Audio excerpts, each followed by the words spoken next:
Hello. Hello.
चलिए, good evening everyone. चलिए आज की क्लास को स्टार्ट करते हैं।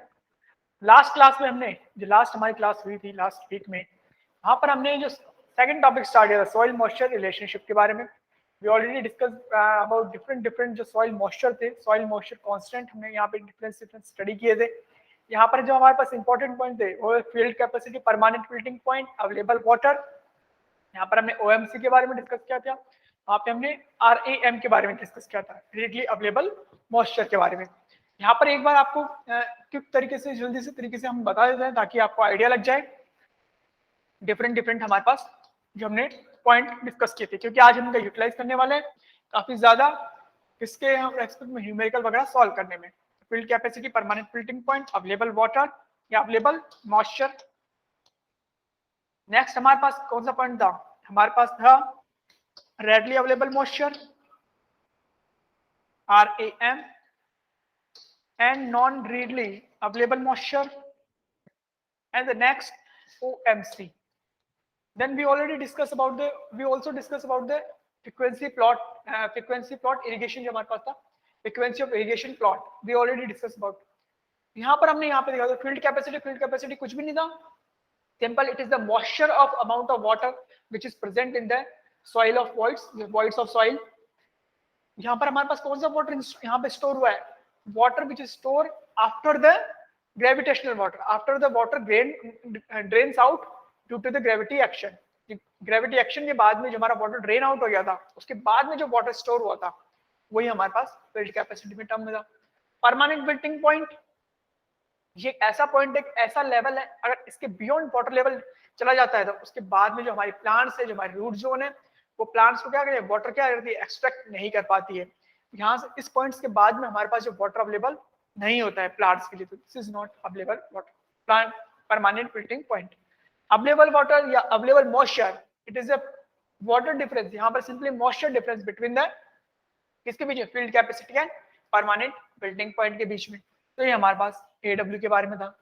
नेक्स्ट हमारे पास readily available moisture and the non readily available moisture. तो रेडली जो अवेलेबल मॉइस्चर हमारे पास है, it is the portion of available water which the root zone and which the plants can easily extract from the root, from the soil. तो यहाँ पर simply readily available moisture हमारे पास कौन सा है, जो प्लांट्स, जो हमारा रूट जोन है वो इजीली तरीके से एक्सट्रैक्ट कर, यहाँ पर प्लांट्स और रूट्स को कोई तरह के एक्स्ट्रा फोर्स अप्लाई नहीं करना पड़े उनको किसी भी तरीके का, वो हमारे पास रेडली अवेलेबल मॉइस्चर हो जाता है। नॉन रेडली अवेलेबल मॉइस्चर का मतलब सिंपली यहाँ पर है, तो हमारे पास यहाँ पर किसी तरीके से, यहाँ पर हम एक डायग्राम बनाया था, उसके थ्रू समझिए।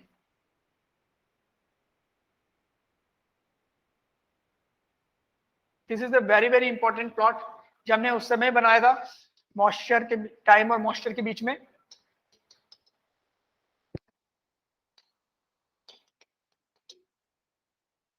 फर्स्ट पॉइंट हमारे पास फील्ड कैपेसिटी, नेक्स्ट हमारा permanent wilting point, and the difference between both of this is known as available moisture और available water. Then what is the readily available moisture? This is called RAM, readily available moisture, readily available moisture, which can be plants easily extract from the soil. Plants को कोई work नहीं करना पड़े, तो this is the portion of, यहाँ पर याद रखिएगा अवेलेबल मॉइस्चर का ही पोर्शन है। Then next one is NRAM, non readily available moisture. Non readily available moisture कौन सा मॉइस्चर हमारे पास, ये मॉइस्चर वो प्लांट्स की ग्रोथ के लिए तो अवेलेबल है, बट इसको क्या करना पड़ेगा, हमें एक्सट्रैक्ट करने के लिए कुछ यहाँ पर वर्क करना पड़ेगा, रूट जोन को कुछ फोर्स अप्लाई करने का पड़ेगा, कुछ सरफेस टेंशन अप्लाई करना पड़ेगा। This is known as non readily available moisture, but it is available for the plants growth, ये याद रखिएगा। इन दोनों के लेवल को डिफाइन करने के लिए हमारे पास एक टर्म हमने यूज किया था, OMC, ऑप्टिमम मॉइस्चर कंटेंट। ये हमको बताया था, आपको बताया था कि किस तरीके से ये अफेक्ट करता है, कि हम क्या चाहते हैं कि हमारी प्लांट जो रूट जोन है वो किसी भी तरीके का कोई वर्क ना करे, किसी भी तरीके का कोई हमारे पास लोड ना ले, वो सिंपली हमारे पास वाटर अवेलेबल, उसके ग्रोथ के लिए वाटर इजीली तरीके से अवेलेबल हो जाए। तो जैसे ही वाटर इस लेवल पे नीचे जाता है, हम इरिगेशन स्टार्ट कर देते हैं। तो ये OMC इसी तरीके के हमारे पास एक रिप्रेजेंटेशन है, एक लेवल लाइन बता रहा है कि हम वाटर को क्या है इससे नीचे जाने नहीं देना चाहते हैं। तो सिंपली ये OMC का हमारे पास टर्म होता है। तो ये हमने लास्ट क्लास में डिस्कस कर लिए थे। आज की क्लास में जो हम डिस्कस करने वाले हैं वो है relation between the field capacity and the depth of water. Depth of water, field capacity और depth of water में क्या रिलेशन है वो हम यहाँ पे डिस्कस करने वाले हैं, ठीक है। तो चलिए हमारे पास एक रिलेशन है, उसकी रिलेशन को हम एस्टेब्लिश करते हैं कि किस तरीके से वो रिलेशन एस्टेब्लिश हुआ है। तो देखिए फर्स्ट हमारे पास हमने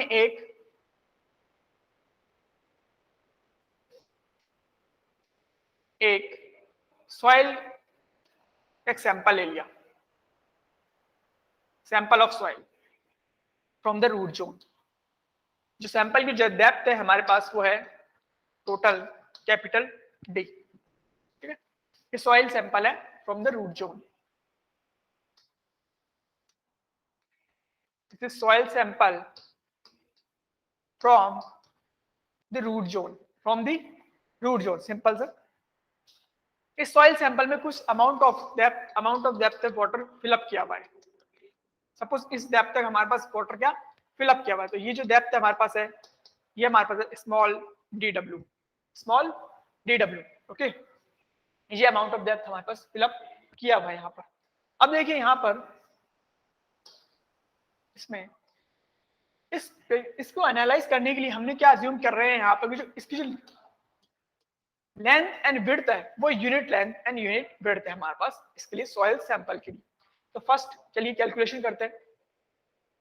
तो हमारे पास आपको पता है डिग्री ऑफ सैचुरेशन क्या होता है, degree of saturation how to get, soil में आपने डिस्कस किया होगा degree of saturation, it is the ratio of volume of water to the volume of voids.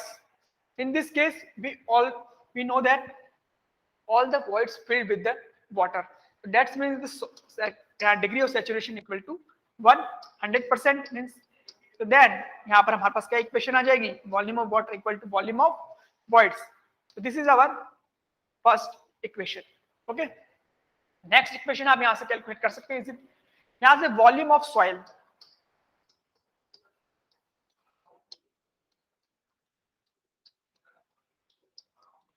Volume of soil. अब how to calculate volume of soil, simply volume of soil होता क्या है, volume है क्या LBH, length width and हमारे पास depth का term. यहाँ पर कर दीजिए, हमारे पास यूनिट लेंथ है, यूनिट विड्थ है एंड हमारे पास जो डेप्थ है वो टोटल कैपिटल D है। Capital D is the effective depth of root zone. Total हमारे पास जो रूट जोन की डेप्थ है उसके बारे में बात करें, 1 into स्मॉल d। तो दिस इज द हमारे पास डेप्थ की वैल्यू कैलकुलेट हुई। यहाँ पे वॉल्यूम ऑफ सॉइल हमारे पास क्या हुआ, simply is equal to small D के बराबर. This is our equation second.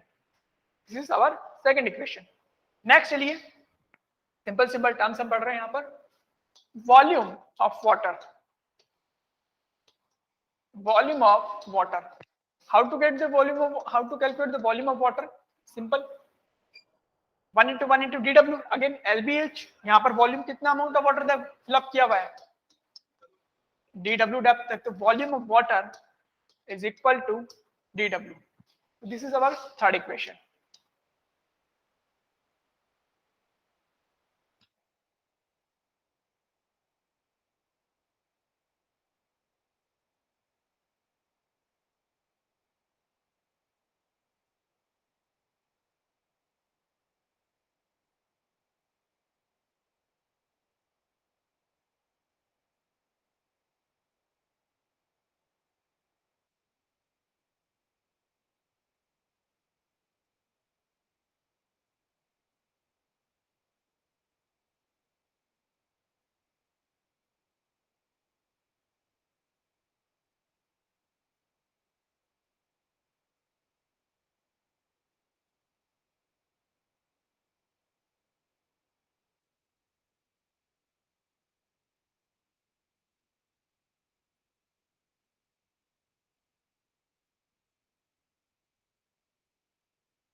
चलिए आ जाइए यहाँ पे. देखिए वॉल्यूम ऑफ वाटर.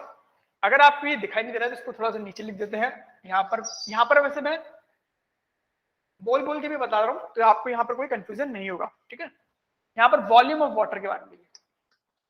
नेक्स्ट जो हमारे पास निकाल रहे थे volume of water.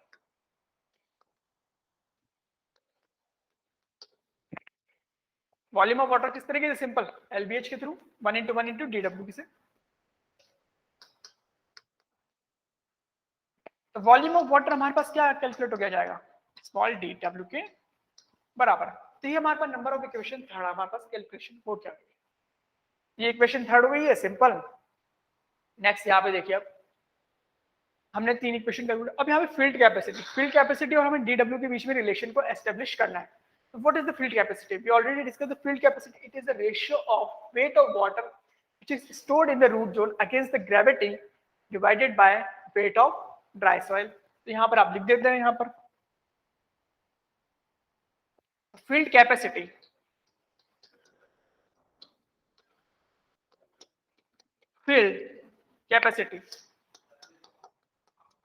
is the ratio of weight of water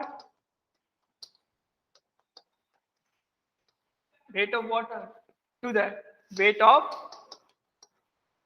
dry soil, means weight of solids की बात करते हैं यहाँ पर सिंपल सा. तो weight of water, how to calculate the weight of water is the unit weight of water.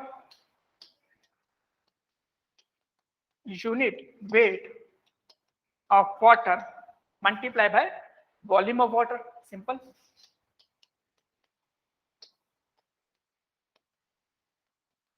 ठीक है. इस तरीके से वेट.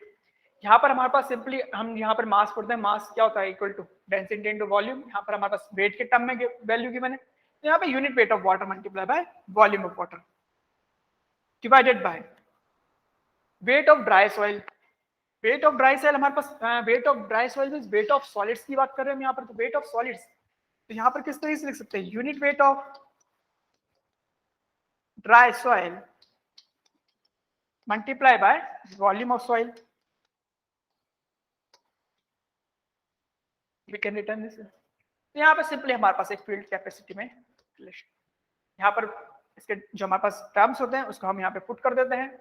तो field capacity is equal to unit weight of water multiplied by dW divided by gamma dry density multiplied by volume of soil.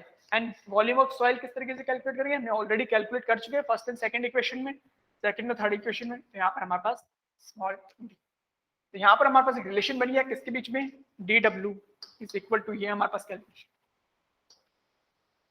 Gamma D into d divided by gamma W. Field capacity the field capacity. तो यहाँ पे हमारे पास एक relation हम establish कर चुके हैं। तो ये सिंपल रिलेशनशिप है, इसको याद किस तरीके से कर सकते हैं? यहाँ पे देखिए गामा क्रॉस में जब हम मल्टीप्लाई करेंगे तो D W upon gamma W और gamma D into D W, D हमारे पास है, एंड फील्ड कैपेसिटी हमारे पास सिंपल सा एक टर्म है। कभी कभी क्वेश्चन के वगैरह एग्जामिनेशन में डायरेक्टली जो हमारे पास ये रिलेशन होता है gamma D and gamma W की वैल्यू गिवन नहीं होती है। In that particular case we can calculate this term in terms of porosity। तो how to calculate the in terms of porosity, वो भी हम कैलकुलेट कर सकते हैं। तो देखिए यहाँ से इसी रिलेशन से देखिए हमारे पास जो हमारे पास प्रीवियस इस वाला रिलेशन था इसके टर्म में देखिए यहाँ पर इस इक्वेशन को बोल दिए नंबर 4 बोल दीजिए फ्रॉम द इक्वेशन 4। चलिए देखिए इक्वेशन 4 से, from equation 4 field capacity is equal to gamma W into, ये हमारे पास क्या टर्म था, volume of water divided by gamma dry density multiply by total volume of soil, जो कि हमने यहाँ पर डिनोट किया था।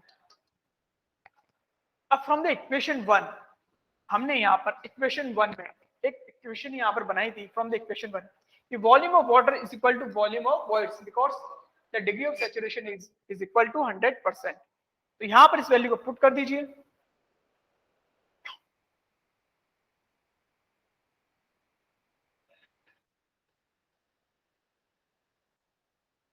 तो यहाँ पर इस वैल्यू को पुट कर दीजिए।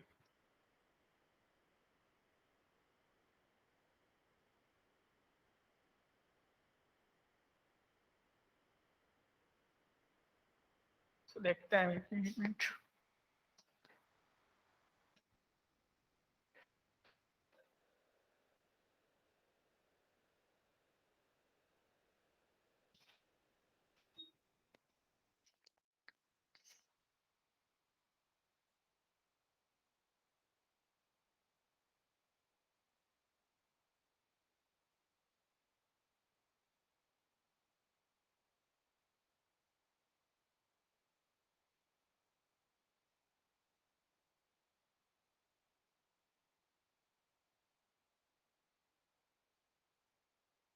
पर आप क्या पुट कर देंगे, सिंपल जो इक्वेशन हमारे पास फर्स्ट है वॉल्यूम ऑफ वाटर की जगह वॉल्यूम ऑफ वॉइड्स आप पुट कर दीजिए। एंड सॉइल के टर्म्स में हमसे सॉइल हमारे पास सॉइल मैकेनिक्स है, वहां पर हम डिस्कस करते हैं volume of voids to the volume of solids. क्या होते हैं हमारे पास volume of voids to the volume of solids, volume of voids equal to volume of solids किस तरीके से रिप्रेजेंट किया जाता है वॉइड रेशियो के टर्म में।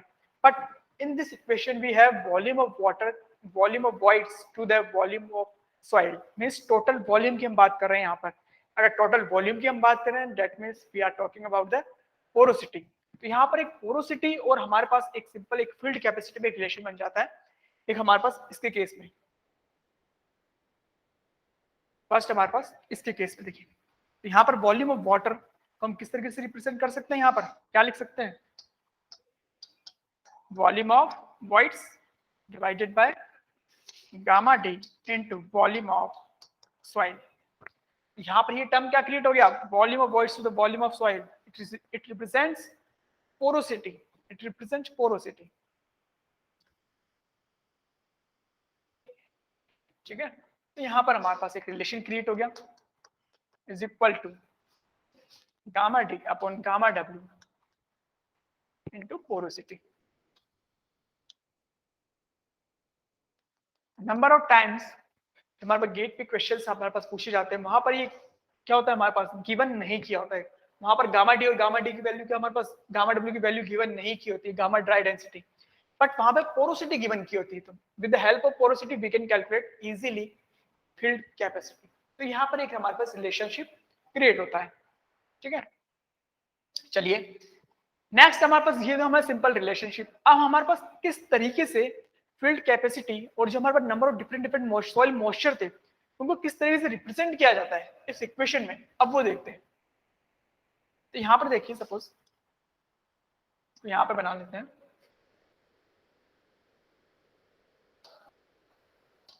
फर्स्ट हमारा टर्म क्या था field capacity, then is optimum moisture content and is permanent wilting point. From this field capacity to OMC के बीच में हमारी जो इक्वेशन डेप्थ ऑफ वाटर है, हाउ टू कैलकुलेट, यहाँ पर देखिएगा याद रखेंगे तरीका, यहाँ पर सिंपली डी डब्ल्यू तो गामा डब्ल्यू पुट कर दीजिए into D, field capacity minus OMC, optimum moisture content. Percentage के टर्म में आपको गिवन क्या होता हमने बताया था, it represent as a percentage term. तो ये हमारे पास एक इक्वेशन है। नेक्स्ट हमारे पास है DW के बारे में।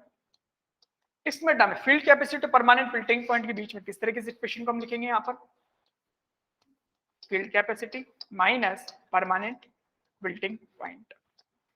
अगर आपको इसे बिलो इक्वेशन आपको पुट करना है, लिखना है डेप्थ ऑफ वाटर के लिए, तो यहाँ पर हमारे पास is equal to gamma W field capacity minus 0। यहाँ पर परमानेंट मेल्टिंग पॉइंट से इसके नीचे हमारे पास आपको पता है कि अगर वाटर मॉइस्चर इसके बियॉन्ड चला जाता है तो देयर आर हमारे प्लांट्स वगैरह रूट जोन है हमारे पास, उस वाटर को एक्सट्रैक्ट इजीली तरीके से नहीं कर सकते, वहां से प्रॉब्लम। यहाँ पर जो एक्स्ट्रा मॉइस्चर इसके बिलो जाते ही हमारी जो क्रॉप से जो यील्ड है वो अफेक्ट हो जाएगी, हमारी यील्ड रिड्यूस हो जाएगी, और वो हमारा चाहते नहीं है, क्योंकि हमारा मोटो क्या है, सिंपली वाटर को स्टोर करवाना है रूट जोन में। तो यहाँ पे हमारे पास इस तरीके से परमानेंट मेल्टिंग पॉइंट की वैल्यू कैलकुलेट। तो ये इसी के बेसिस पे हमारे पास नंबर ऑफ क्वेश्चंस पूछे जाते हैं गेट के एग्जामिनेशन में। जो फर्स्ट टॉपिक हमने डिस्कस किया था, ड्यूटी डेल्टा और बेस पीरियड के बीच में relationship, irrigation efficiencies and irrigation requirement and then इस टॉपिक जो हमारा सॉइल मॉइस्चर रिलेशनशिप है, इस टॉपिक को कंबाइन करके फ्रेम करके क्वेश्चंस को डिजाइन किया जाता है गेट के एग्जामिनेशन में। तो सेकंड टॉपिक हमने डिस्कस किया था डिजाइन डिस्चार्ज ऑफ कैनाल, वहां से सेपरेटली क्वेश्चंस डिजाइन किए जाते हैं। तो यहाँ पर देखिए, चलिए यहाँ पर आपको क्वेश्चन सॉल्व करते हैं किस तरीके से क्वेश्चंस पूछे जाते हैं, किस तरीके से क्वेश्चंस यहाँ पर आस्क किए जाते हैं गेट के दौरान। चलिए क्वेश्चंस नोट करते हैं, उसको सॉल्व करते हैं, फिर देखिए क्या होता है।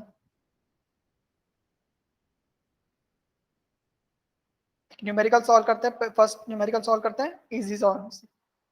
तो क्वेश्चन हमारे पास इस तरीके से है, after how many days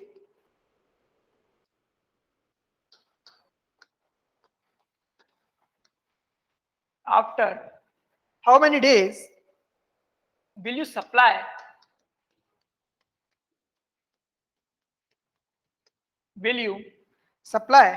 water to the will you supply water to the soil in order to ensure sufficient irrigation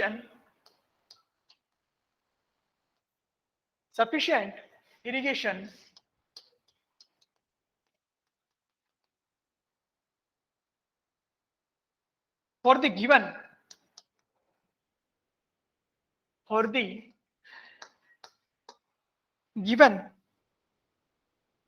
crop।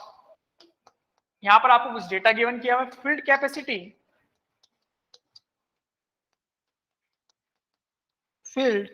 capacity of soil is 28%,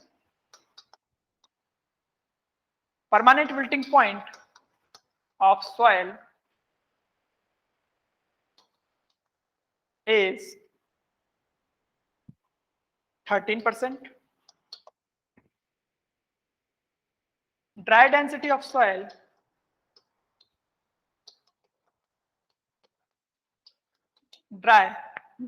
soil is 1.3 gram per cc, effective depth of root zone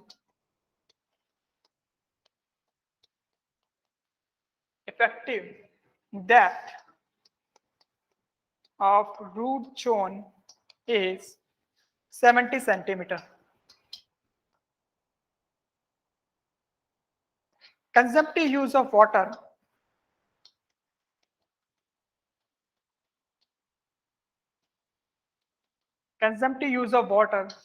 is 12 mm per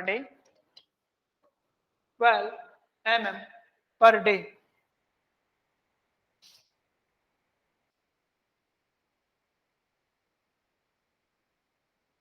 And assume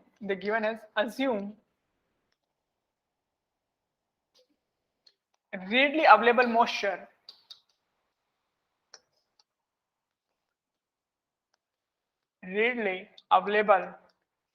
moisture is 80% of the available water. 80% of the available water.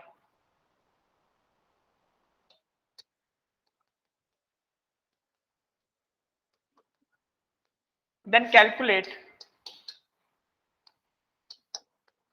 frequency of irrigation. Then calculate the frequency of irrigation. Okay. Same type of question is asked by the UPSC engineering services in the engineering services examination, but only one change is there. One changes was there. They did not give the value about the readily available moisture. They did not mention anything about the readily available moisture.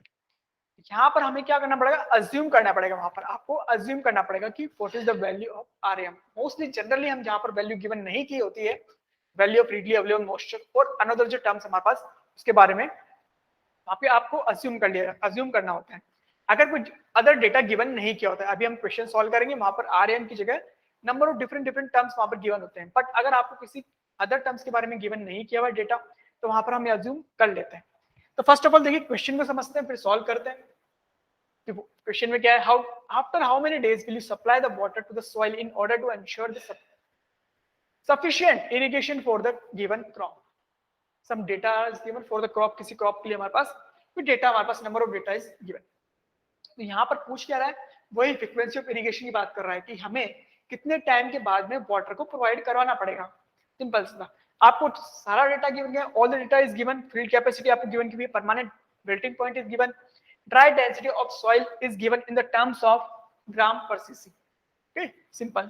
Means density is given, effective depth of root zone is given, conceptive use of water is also given. Conceptive use of water हमारे पास क्या था, simply आपको बताया था, what is the conceptive use of water? It is the beneficial water, it is the most important water which is utilized by the crop within this crop duration. यहाँ पर हमारे पास जो प्लांट्स की जो ग्रोथ है उसके लिए जो वाटर यूटिलाइज हुआ है, water utilize by the plants for its growth, this is known as consumptive use of water. यहाँ पर आप देखिए, अब इस क्वेश्चन को किस तरह सॉल्व करते हैं. हमने बताया था जो क्वेश्चन को, जितने भी क्वेश्चन सॉइल मॉइस्चर रिलेशनशिप से यहाँ पर हमारे पास आते हैं, वहां पर उसको सॉल्व करने के लिए हमारे पास एक प्लॉट आपको ड्रॉ करना है. वो प्लॉट आप ड्रॉ कर लेंगे तो क्वेश्चन सॉल्व हो जाएगा इजीली तरीके से. देखिए क्वेश्चन को किस तरीके से, कौन सा प्लॉट हमारे पास है. अगेन सेम प्लॉट हमें ड्रॉ करना है. फील्ड कैपेसिटी हमारे पास होता है, परमानेंट बिल्टिंग पॉइंट, इन दोनों के बीच का जो difference, this is known as available moisture. Field capacity आपको गिवन की हुई 28% in the question. Permanent wilting point आपको गिवन किया हुआ है 13%. 13% आपको गिवन किया हुआ है. दोनों के बीच का डिफरेंस अवेलेबल मॉइस्चर, तो अवेलेबल मॉइस्चर क्या हो गया, सिंपल अवेलेबल मॉइस्चर और available water is equal to 28 minus 13. हमारे पास सिंपल यहाँ पर हमारे पास कितना आ गया, 15%. 15%. हमें यहाँ पर एक क्वेश्चन में हमें पर यहाँ पर क्या निकालना होता है, सिंपली ओएमसी का लेवल फाइंड आउट करना होता है. ओएमसी का लेवल फाइंड आउट हमारे पास फाइंड आउट करने के लिए हमारे पास क्या इक्वेशन गिवन, क्या assumption given किया गया, assume readily available moisture is 80% of the available water.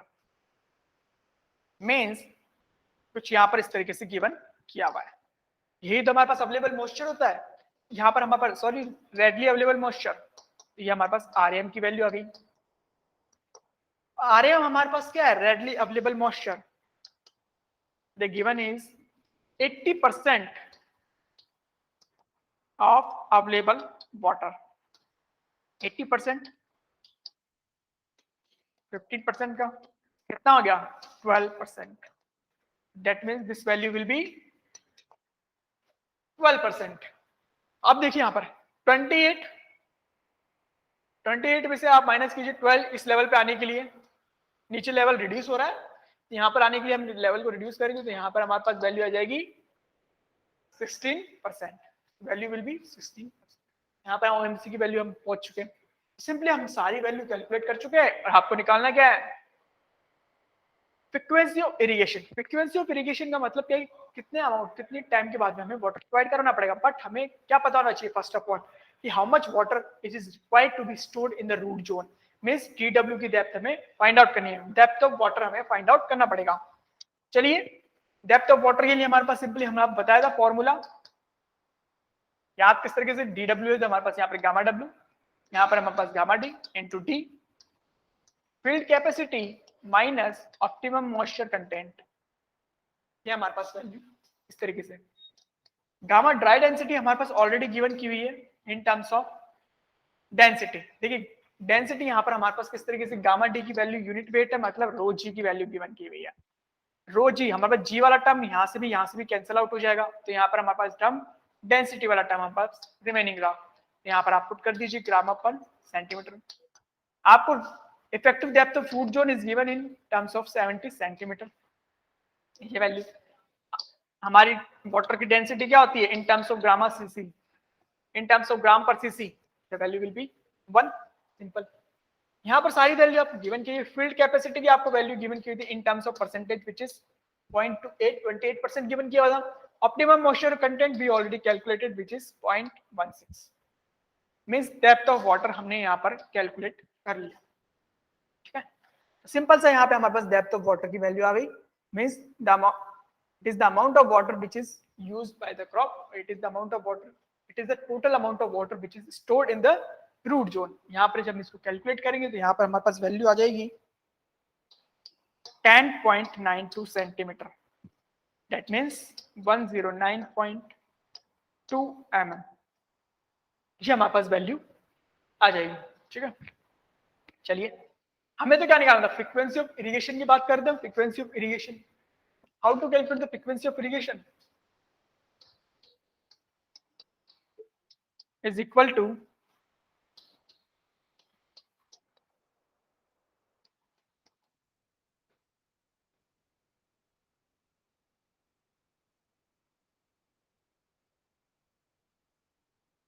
इस तरीके से फ्रीक्वेंसी ऑफ इरिगेशन की हम वैल्यू कैलकुलेट करेंगे। यहाँ पर total amount of water which is DW divided by CU। DW हमारे पास 10.92 mm एंड CU वैल्यू हमारे पास दिया था 12 mm per day, 12 mm per day. हमने बताया था CU यहाँ पर मतलब क्या है इसका, 12 mm पर डे, मतलब प्लांट जो है हमारा रूट जोन है वो क्या कर रहा है, 12 mm amount of water per day utilize कर रहा है। और how much we have total amount of water which is 109.22 mm। ये अमाउंट ऑफ वाटर कितने दिनों में ओवर हो जाएगा, तो यहाँ से आप कैलकुलेट करेंगे तो यहाँ पर जो वैल्यू आप कैलकुलेट करेंगे तो ये जो वैल्यू आएगी वो हमारे पास आ जाएगी 9.1 डेज,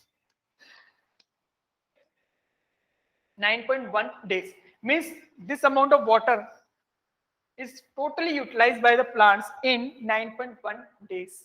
अब देखिए हमारे पास फ्रीक्वेंसी ऑफ इरिगेशन जो क्वेश्चंस पूछे जाते हैं वो मोस्टली गेट के एग्जामिनेशन में होल नंबर पूछता है कि होल नंबर बताइए, तो यहाँ पर वैल्यू आपको 9.1 डेज है, तो यहाँ पर तो आप इजीली गैस करके आप वहां पर 9 डेज मार्क कर देंगे।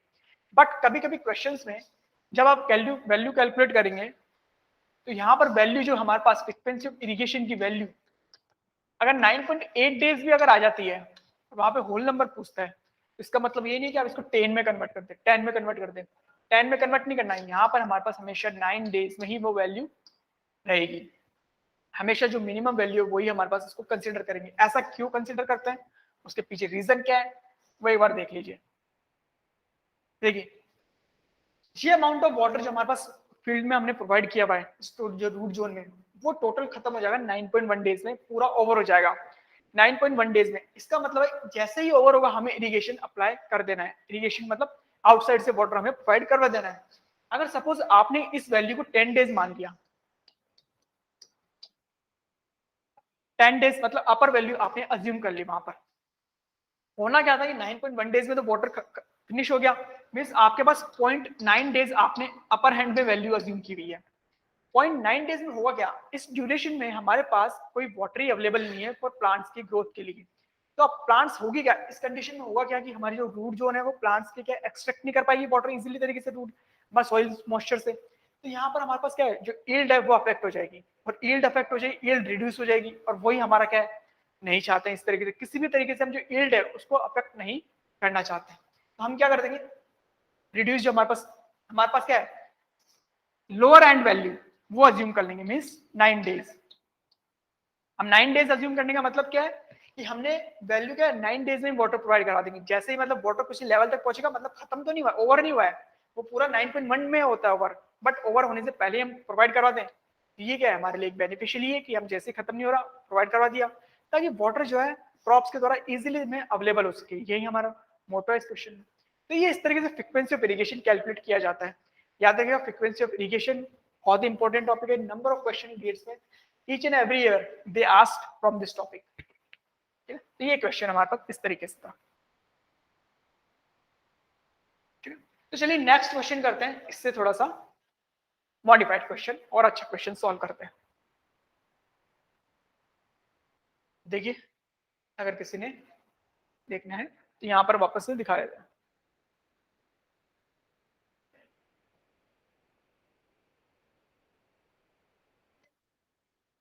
ठीक है, चलिए नेक्स्ट क्वेश्चन की ओर बढ़ते हैं।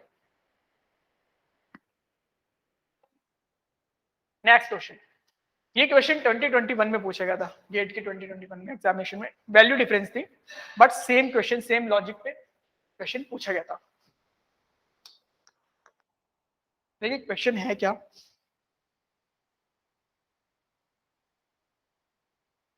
1800 meter cube of water, 1800 meter cube of water is applied to the field, is applied to the field of 0.6 hectare. They already given the value of hectare. When the moisture content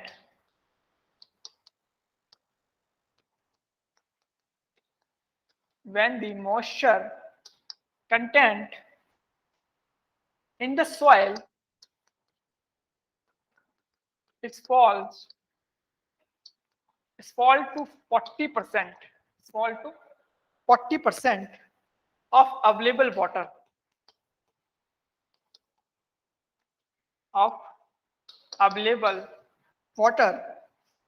between field capacity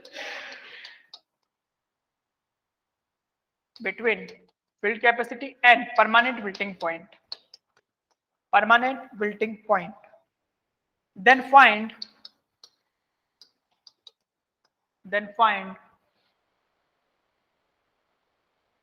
field application efficiency.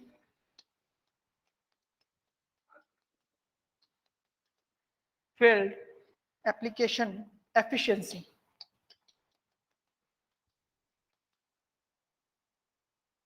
Assume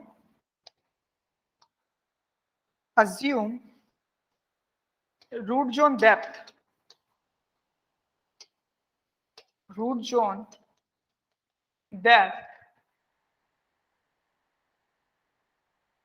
is 60 centimeter and porosity is 0.4. Field capacity of soil is 36% and permanent wilting point is 15%. देखिए ये question हमारे पास इस तरीके के question हमारे पास ये अपने पास अवेलेबल है। ठीक है, तो यहाँ पर आपको बताया था कि यहाँ पर जो क्वेश्चन है इसमें इस क्वेश्चन में हमारे पास डेंसिटी की वैल्यू गिवन की नहीं की हुई है, ड्राई डेंसिटी की वैल्यू गिवन नहीं की हुई है, जो कि आपको बताया था कि ड्राई डेंसिटी कभी कभी गिवन किया होता है, कभी कभी गिवन नहीं किया होता है। यहाँ पर इन दिस केस में हमारे पास किस तरीके से कैलकुलेट करेंगे वैल्यू को, क्योंकि हमारे पास पोरोसिटी का टर्म गिवन किया है। मैंने आपको बताया था यहाँ पर कभी कभी ड्राई डेंसिटी गिवन नहीं की होती है, तो पोरोसिटी आपको गिवन की हुई है। फील्ड कैपेसिटी और पोरोसिटी में पर रिलेशन आपको पता ही है, वहां से इस वैल्यूज को हम कैलकुलेट कर लेंगे और इसी तरीके से यहाँ पर कैलकुलेट कर लेंगे। तो चलिए यहाँ पर आपसे पूछा फील्ड एप्लीकेशन एफिशिएंसीज की वैल्यू पूछी हुई है, तो चलिए कैलकुलेट करते हैं फिर यहाँ पर किस तरीके से इसको कैलकुलेट करेंगे। यहाँ पे फर्स्ट क्वेश्चन को देखिए, 800 metre cube of water is supplied to the field, this amount of water is applied to the field of 0.6 hectare. Field application efficiency है क्या हमारे पास, जो वाटर एप्लीकेशन एफिशिएंसी हमारे पास है, field application efficiency is the amount of water which is stored in the root zone divided by amount of water which is applied to the field. This is known as field application efficiency, means water application efficiency बात कर रहे हैं यहाँ पर. यहाँ पर देखिए ये वैल्यू तो हमारे पास गिवन है कि how much amount of water which is applied to the field which is 800 meter cube, but how much amount of water which is stored in the root zone, so we have to calculate value, we have to calculate that value. तो यहाँ पर हम किस तरीके से calculate करेंगे, तो DW depth हमें मिल जाए, तो अगर DW डेप्थ हमें मिल जाए तो वी कैन इजीली कैलकुलेट. तो यहाँ पर चलिए आगे देखते हैं इसमें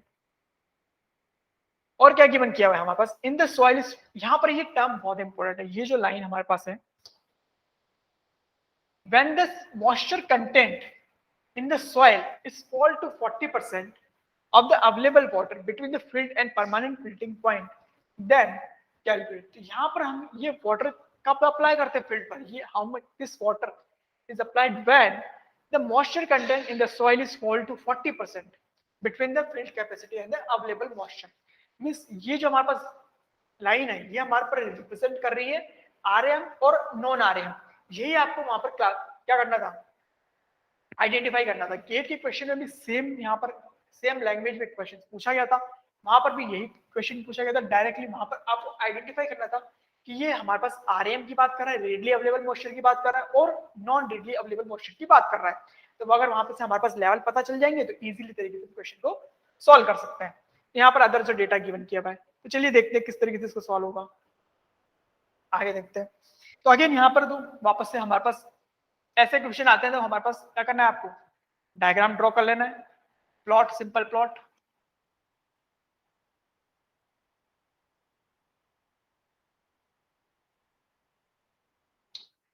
ये हमारे पास फील्ड कैपेसिटी, ये हमारा परमानेंट बिल्डिंग पॉइंट है. आपको इनकी वैल्यू गिवन की हुई है 36 एंड 15%.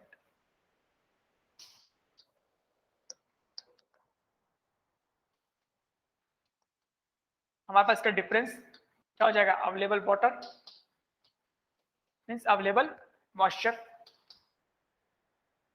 तो यहाँ पे हमारे पास क्या हो गया, अवेलेबल मॉइस्चर और अवेलेबल वाटर इज 36 माइनस 15%, तो ये हमारे पास आ गया 21%. ठीक है, सिंपल सा हमारे पास कैलकुलेशन. नेक्स्ट हमारे पास जो लाइन लिखी हुई थी, when irrigation is applied when the moisture content is fall to 40%, fall to 40%. तो देखिए यहाँ पर जो हमारे पास गिवन किया हुआ है वो डेटा, वो गिवन किया हुआ है नॉन रेडली अवेलेबल मॉइस्चर के बारे में. Non readily, in the last question RM के बारे में डिस्कस किया था, आरएम के वैल्यू में हमारे पास गिवन किया हुआ था डेटा में, बट यहाँ पर गिवन किया हुआ है नॉन रेडली अवेलेबल मॉइस्चर के बारे में. तो यहाँ पर हमारे पास क्या वैल्यू आ जाएगी, this value is given as 40%, 40% of available water और अवेलेबल मॉइस्चर. तो यहाँ पर हमारे पास 40% इस वैल्यू का, तो यहाँ पर कैलकुलेट कर लीजिए 40% किसका, 21% का. यहाँ पे हमारे पास कितनी वैल्यू हो जाएगी, 8.4%. तो यहाँ पे हमारे पास वैल्यू कैलकुलेट हो गई 8.4% नॉन रेडली अवेलेबल मॉइस्चर के लिए. मीन्स यहाँ पर हमारे पास क्या हो गया, ओएमसी का इसने लेवल डिफाइन कर दिया. अगर हमारे पास 15% है तो ओएमसी हमारे पास अब ऊपर जा रहे हैं तो इंक्रीज हो जाएगा सिंपल. तो यहाँ पर कितना आ जाएगा 0.423%. यहाँ पर हमारे पास वैल्यू कैलकुलेट हुई, वैल्यू 23.4%. ठीक है, तो यहाँ पर हम सारा डेटा कैलकुलेट कर चुके हैं. यहाँ पर हमें सारी वैल्यूज हम ओएमसी तक हम लेके आ चुके हैं. ठीक है, ये हमारे पास फर्स्ट स्टेप हमारा कैलकुलेट हो चुका है. आपको पूछा गया था वाटर फील्ड, हमारे पास वाटर एप्लीकेशन एफिशिएंसी पूछी थी हमें, फील्ड पर कितना अमाउंट ऑफ वाटर की रिक्वायरमेंट है, तो वो हमारे पास किस तरीके से कैलकुलेट की जाती है, amount of water which is stored in the root zone divided by amount of water which is applied to the field. This water is already available, but we have to calculate this amount of water which is up in the root zone.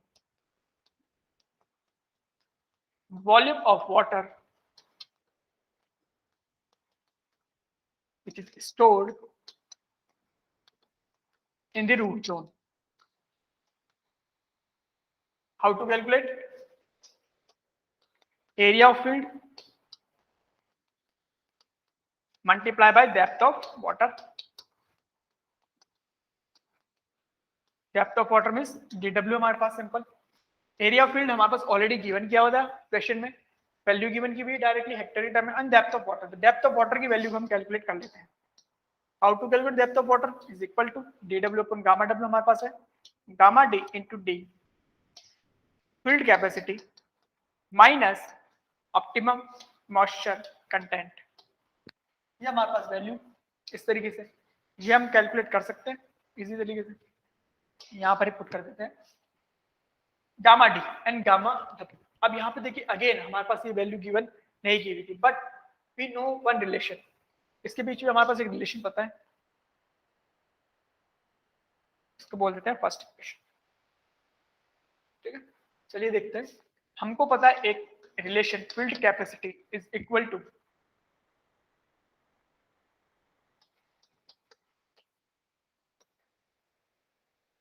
Field capacity is equal to, हमारे पास ईटा के बीच में एक relation हमारे पास given किया हुआ था, इनटू पोरोसिटी. ये हमारे पास एक रिलेशन था इस तरीके से. इस रिलेशन से हम कैलकुलेट कर सकते हैं. इससे हमारे पास क्या वैल्यू गिवन की हुई है, पोरोसिटी की वैल्यू कितनी गिवन की हुई है क्वेश्चन में, 0.4. The porosity is given is 0.4 and field capacity we have given, field capacity value is given as 36%. चलिए अप्लाई कर देते हैं. This value is 36% and porosity को इधर लेके आ जाएगी 0.4. ये हमारे पास gamma w upon gamma D. Calculation करने की जरूरत नहीं है क्योंकि हमें रेशियो में ही वैल्यू को पुट करना था. यहाँ पे हमारे पास gamma D upon gamma w equal to 0.4 divided by 0.36. ये हमारे पास आ गया. पुट कर दीजिए इक्वेशन नंबर 1 में यहाँ पे इस वैल्यू के रेस्पेक्ट में. यही तो मेरी रिक्वायरमेंट थी. Just put this equation. From equation 1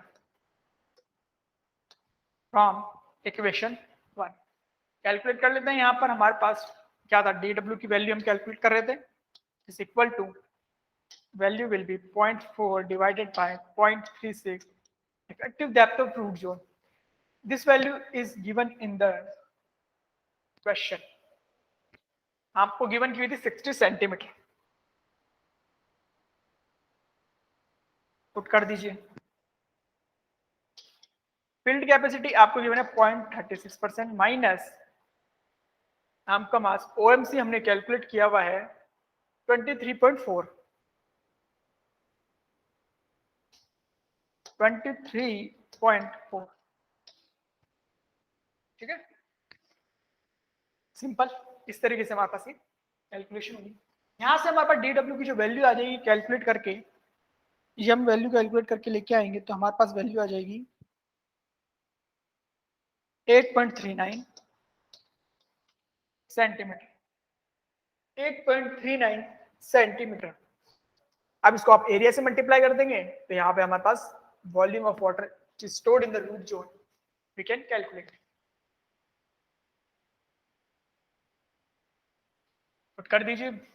volume of water which is stored in the root zone is equal to, हमारे पास एरिया के गिवन किया हुआ था 0.6 हेक्टेयर.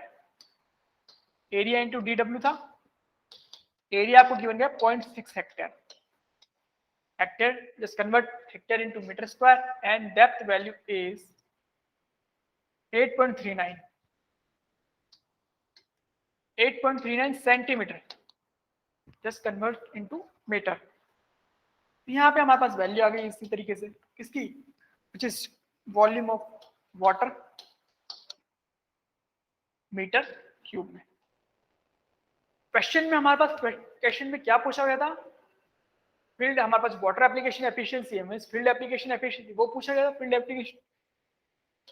एप्लीकेशन एफिशिएंसी या water application efficiency, it is the ratio of volume of water which is stored in the root zone divided by volume of water which is apply to the field. If you want to convert in percentage, then multiply with 100.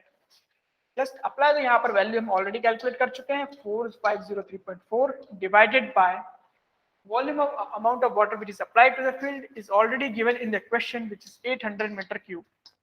यहाँ पर आप put कर देंगे तो यहाँ पर हमारे पास वैल्यू कैलकुलेट होके आ जाएगी 62.92%. तो लास्ट टाइम जो गेट पे क्वेश्चन पूछा गया है वहां पर तो हमारे पास यहाँ पर इतना ज्यादा कैलकुलेशन करने की जरूरत ही नहीं. वहां पर फील्ड एप्लीकेशन एफिशिएंसी के बारे में नहीं पूछा गया था. वहां पर सिंपली अमाउंट ऑफ जो डेप्थ और डीडब्ल्यू की वैल्यू, मतलब यहाँ पर ही क्वेश्चन सॉल्व करना था, इस लेवल पर ही क्वेश्चन को सॉल्व कर देना था. बट वहां पर कैलकुलेशन में क्या था, सिंपली एक लाइन जो आपको समझ में आना चाहिए कि वहां पर आरएम की वैल्यू हमें फाइंड आउट हमें गिवन किया हुआ है या फिर नॉन आरएम का टर्म हमारे पास गिवन किया हुआ है. नॉन रीडली अवेलेबल मॉइस्चर्स के बारे में हमारे पास गिवन किया हुआ है या फिर रीडली अवेलेबल मॉइस्चर्स के बारे में आपको गिवन किया हुआ है. मतलब टोटली लैंग्वेज का वहां पर गेम था, लैंग्वेज का वहां पर गेम था. तो इस तरीके से हमारे पास ये क्वेश्चन है. एक बार इसको देख लीजिए एक बार, फिर आगे चलते हैं. अनदर क्वेश्चन की ओर.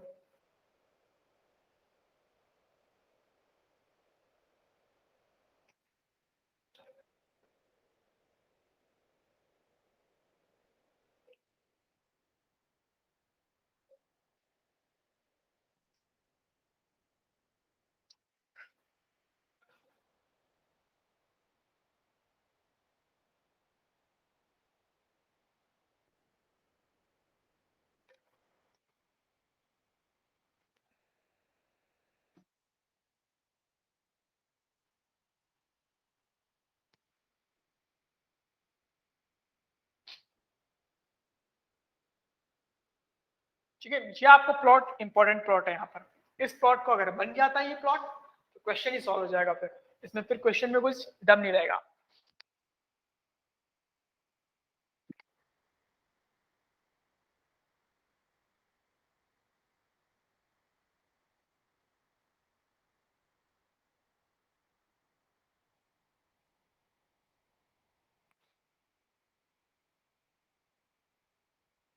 ठीक है, तो चलते हैं आगे. नेक्स्ट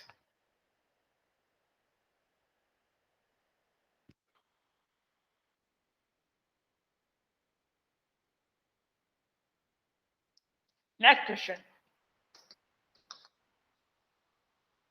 अब हमारे पास जो फर्स्ट टॉपिक था इरिगेशन रिक्वायरमेंट, उसी को कंबाइन करके फ्रेम करके क्वेश्चन डेवलप करते हैं. उस क्वेश्चन को सॉल्व करते हैं. तो following data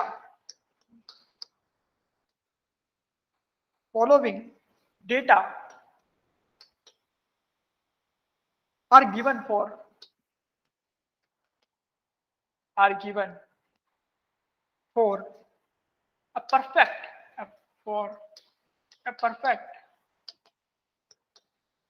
perfect maturity of crop. Perfect maturity of crop. क्या डेटा गिवन है? Field capacity of soil is 30%. Permanent wilting point of soil is 11%.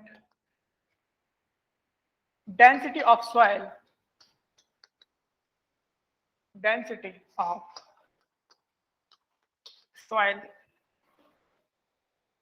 is 1300 kg per meter cube. Effective depth of root zone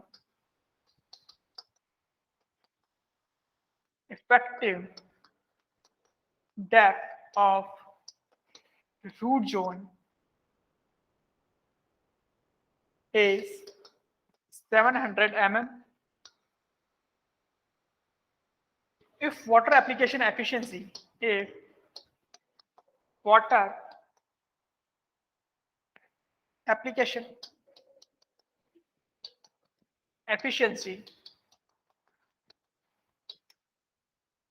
is 70%.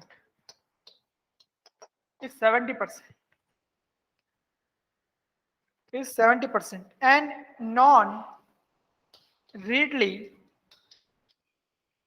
non readily available moisture.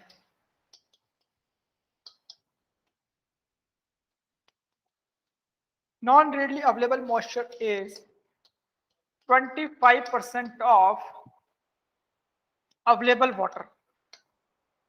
25% of available water. Then how much is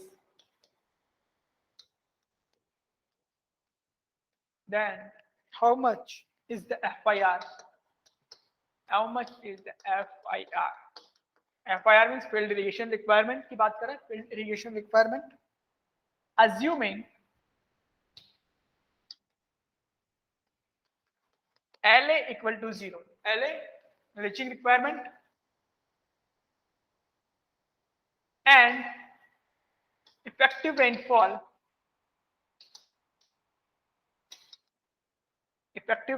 is equal to 0.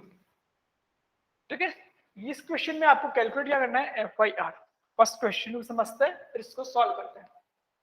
देखिए question में given क्या किया हुआ है, एक हमारे पास crop given की हुई है, फुल मैच्योरिटी की क्रॉप है, उसके रिगार्डिंग कुछ डेटा आपको गिवन किया हुआ है. Full data is given, field capacity is given, permanent wilting point is given, density of soil is given, effective depth of root zone is given, water application efficiency is given, and non readily available moisture के बारे में भी आपको define किया गया है. Then calculate how much is FIR means field irrigation requirement, leaching requirement and effective rainfall. ये हमारे पास वैल्यू गिवन की भी है. देखिए स्टेप बाय स्टेप क्वेश्चन को सॉल्व करेंगे. यहाँ पर हमारा मेन जो हमारे पास एम है वो क्या है, FIR की वैल्यू को कैलकुलेट करना. अब देखिए FIR है क्या चीज. First of all field irrigation requirement. How to calculate, NIR divided by water application efficiency. We already discuss about this term. Water application efficiency is given, okay no problem, but net irrigation requirement is not given. तो first net irrigation requirement हमें calculate करना पड़ेगा. Net irrigation requirement, what is the net irrigation requirement, is equal to CIR plus leaching requirement. This is the leaching requirement. ये हमारे पास net irrigation requirement है. But in this case leaching requirement the given is 0, but for the net irrigation requirement, for the calculation of net irrigation requirement, we have to calculate the consumptive irrigation requirement. For the consumptive irrigation requirement, we have to calculate CU minus P effective. CU means consumptive use of water requirement, and P effective. P effective the already given is value is equal to 0, but we have to calculate the CU value. CU means consumptive use of water requirement. हमारे consumptive use of water CU आपको calculate करना पड़ेगा first. Means हमारे पास amount of जो depth of amount of water है वो आपको calculate करना पड़ेगा. CU आपको कैलकुलेट करना है. CU हमको मिल गया तो ये हमारे पास नंबर ऑफ टर्म है वो हम कैलकुलेट कर सकते हैं इजीली तरीके से. चलिए CU को कैलकुलेट करना है विद जो हमारे पास डेटा गिवन है उसके थ्रू, हेल्प के थ्रू. चलिए कैलकुलेट करते हैं हम एक एक टर्म्स हमारे पास. तो फर्स्ट हमारे पास क्या करना पड़ेगा, आपको ड्रॉ कर दीजिए प्लॉट, जो मॉइस्चर प्लॉट के लिए. सॉल्यूशन तो देखिए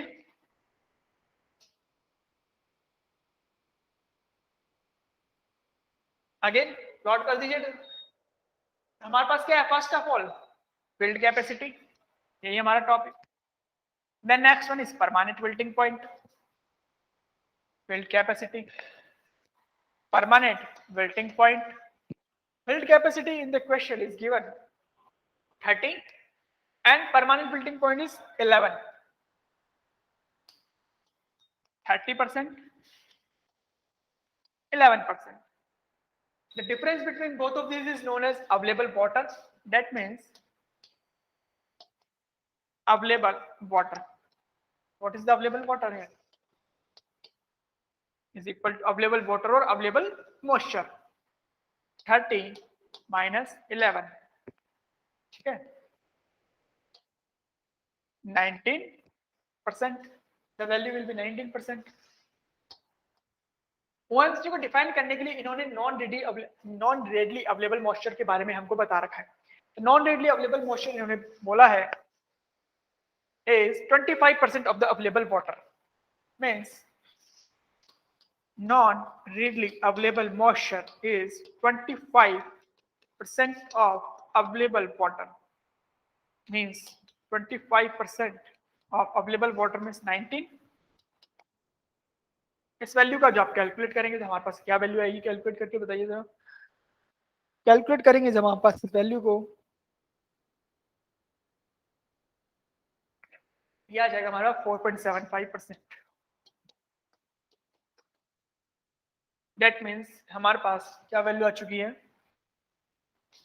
non readily available moisture, that means this value. हम यहाँ पर पहुंच गए ओएमसी पर। यही तो हमारा नॉन रेडली अवेलेबल मॉइस्चर होता है। This value will B 4.75, 4.75।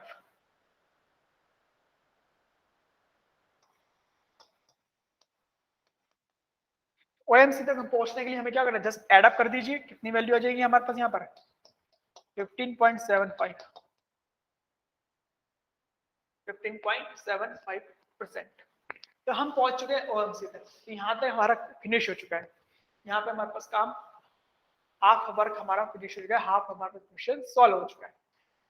अब यहाँ पर डेप्थ ऑफ वाटर की वैल्यू निकाल देते हैं। डेप्थ ऑफ वाटर के लिए हमारे पास सारा डेटा हमारे पास गिवन किया हुआ है, तो यहाँ से हम डायरेक्टली वैल्यू कैलकुलेट कर सकते हैं। तो चलिए कैलकुलेट करते हैं।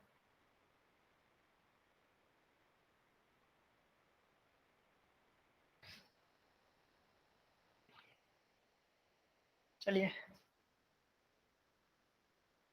DW value, depth of water.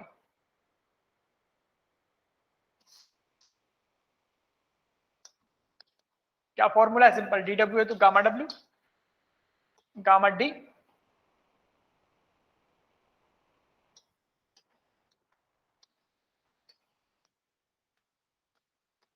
Into D, field capacity minus optimum moisture content. आपको इसकी वैल्यू आपको गिवन की हुई है डेंसिटी की क्वेश्चन में। इन टर्म्स ऑफ डेंसिटी की वैल्यू गिवन की, यूनिट वेट के टर्म में गिवन नहीं है, डेंसिटी के टर्म में, तो मतलब रोजी के मतलब में, तो हमारा ऊपर नीचे कैंसिल आउट हो जाएगा। यहाँ पर 1300 डेंसिटी गिवन की हुई है, पुट कर देते हैं। Effective depth of root zone, effective depth of root zone is given 700 mm। mm में ही पुट कर दीजिए, आंसर हमारे पास mm में ही आ जाएगा। ठीक है। गामा डब्ल्यू हमारे पास, गामा डब्ल्यू हमारे पास क्या है 1000 kg पर मीटर क्यूब। याद रखना डेंसिटी के टर्म में आपको वैल्यू गिवन की हुई है, तो यहाँ पर हमारे पास वाटर की डेंसिटी क्या है 1000। Field capacity, field capacity 30 and 15.75, 15.75 ये हमारे पास वैल्यू कैलकुलेट हो गया। जब हम इसको सॉल्व करेंगे तो DW means amount of water which is required in the root zone which is calculated as 12.129.675 mm। ये क्या है हमारी DW depth, means this is the amount of water, this is the amount of depth which is required to be stored in the root zone। अब यही हमारे पास क्या हो गई CIR कंजप्टिव इरिगेशन रिक्वायरमेंट की value. Because of consumptive irrigation requirement होता गया हमारे पास CU minus P effective, but in this case P effective is equal to 0। Means हमारे पास CU इक्वल टू CIR, और CU हमारे पास क्या है this amount of value. CU है क्या चीज, total amount of water which is utilised by the crops for its growth. तो यहाँ पर टोटल अमाउंट ऑफ वाटर कितना हो गया 129.65। This value will be DW value will be CU। CU value हमारे पास आ गई, तो CIR की जो वैल्यू हमारे पास थी consumptive irrigation requirement which is हमारे पास क्या था, वैल्यू हमारे पास क्या थी CU minus P effective, but in this case P effective is 0। तो यहाँ पर हमारे पास CU के बराबर, तो यहाँ पर CU हमारे पास वैल्यू कैलकुलेटर क्या आई है 129.675।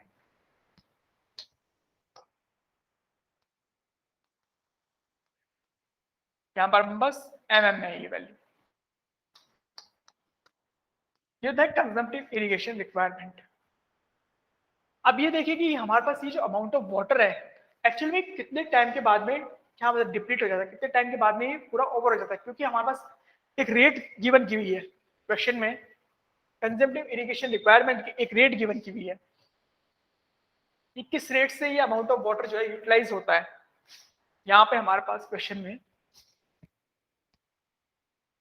लिखा नहीं है क्या, चलिए बताया था इसमें कि किस तरीके से हमारे पास गिवन की हुई है। सीयू की वैल्यू, सीयू की वैल्यू मेंशन नहीं की हुई है। Consumptive use of requirement is 12 mm per day. Okay, यहाँ पर मेंशन नहीं है तो यहाँ पर लिख देते हैं consumptive irrigation, consumptive use of water by the crops is 12 mm per day आपको गिवन किया हुआ है, ये क्वेश्चन में ही गिवन किया, बताइए लिखना भूल गए। तो चलिए देखते हैं यहाँ पर। अब देखिए यहाँ पर ये अमाउंट ऑफ वाटर है कितने टाइम के बाद में यूटिलाइज हो जाएगा टोटल, वो कैसे निकालेंगे। यहाँ पे फ्रीक्वेंसी ऑफ इरिगेशन इसको बोलते हैं, frequency of irrigation, frequency of irrigation. यहाँ पर हमारे पास क्या हो गया, टोटल जो हमारे पास कैलकुलेट किया था हमने सीयू की, और टोटल हमारे पास जो हमारा इरिगेशन जो रिक्वायरमेंट थी total dw upon cu, dw हमारे पास कितना था 129.675 divided by 12 mm per day से हमारे पास वाटर का यूटिलाइजेशन होता है। This is the total amount of water. तो जब हम सॉल्व करेंगे तो यहाँ पर हमारे पास जो वैल्यू आ जाएगी वो वैल्यू आ जाएगी हमारे पास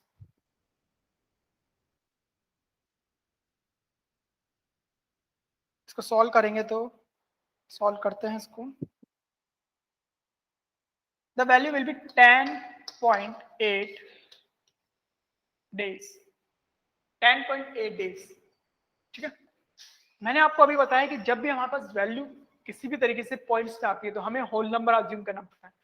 10.8 डेज है तो यहाँ पर हमारे पास वैल्यू क्या आएगी, लोअर एंड पे वैल्यू आपको अज्यूम करनी पड़ेगी 10 डेज। मीन्स हमें पास इरिगेशन कब अप्लाई करना है, 10 डेज में हमें पास इरिगेशन अप्लाई कर देना है। ठीक है, अब देखिए यहाँ पर 10 डेज में हमारे पास वाटर का कितना यूटिलाइज हुआ है। एक्चुअली 10 डेज में वाटर करना है, 10.8 डेज में total amount of water utilise होता है। तो ये हमारे पास कंजप्टिव इरिगेशन रिक्वायरमेंट है क्या, सिंपल जो हमारे पास नेट इरिगेशन रिक्वायरमेंट है वो क्या है, कंजप्टिव इरिगेशन रिक्वायरमेंट कि हमें एक्चुअल में आउटसाइड से कितना अमाउंट ऑफ वाटर प्रोवाइड करवाना है फील्ड पर, कितना प्रोवाइड करवाना था, बट इस रेट से ये क्या हो रहा है, यूटिलाइज हो रहा है।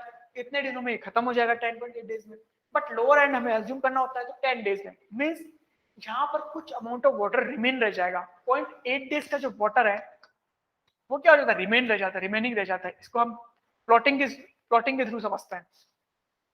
इस तरीके से देखिए प्लॉटिंग के थ्रू, वही हमारा फ्रीक्वेंसी ऑफ जो हमारा इरिगेशन प्लॉट था उसी के थ्रू हम यहाँ पर से एक बार समझते हैं इसको है क्या, क्या कहना चाहते हैं हम। ये हमारा इस तरीके था फ्रीक्वेंसी ऑफ इरिगेशन, यहाँ पर फील्ड कैपेसिटी था हमारे पास और ये हमारा ओएमसी था। इनिशियली हमारे पास कुछ वाटर अवेलेबल था, यहाँ पर फील्ड कैपेसिटी था, वाटर का धीरे धीरे धीरे धीरे यूटिलाइज होने लगा इस तरीके से, फिर यहाँ पर हमने इरिगेशन कर दिया।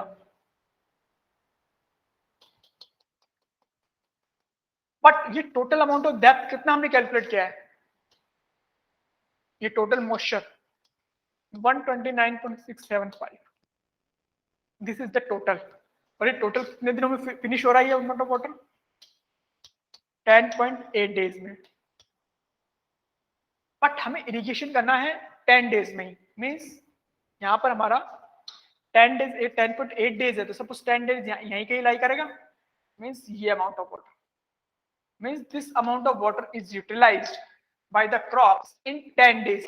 How much amount of water is utilized by the crops? How much amount of water? ये amount of water क्या होगा हमारे पास, यही हमारे पास क्या हो जाएगा, जो हमारे पास कंजम्पटिव यूज ऑफ रिक्वायरमेंट है CU की वैल्यू कितना हमारे पास कैलकुलेट हो क्या जाएगा, CIR consumptive irrigation requirement means suppose कितना हो जाएगा 10 डेज में। 10 डेज की हम बात कर रहे हैं यहाँ पर,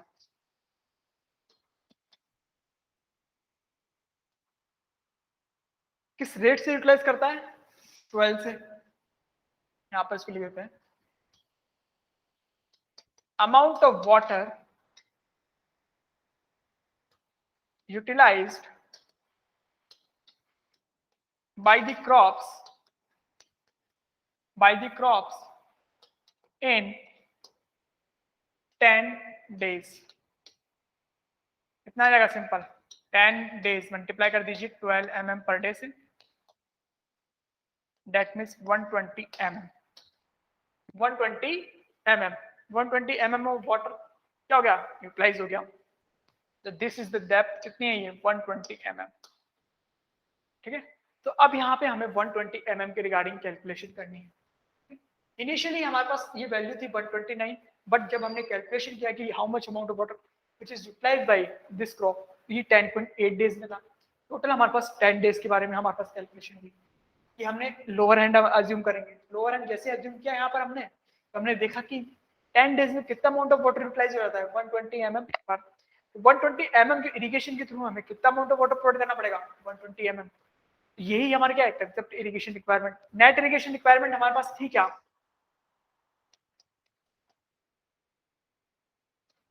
नेट इरिगेशन रिक्वायरमेंट हमारे पास क्या थी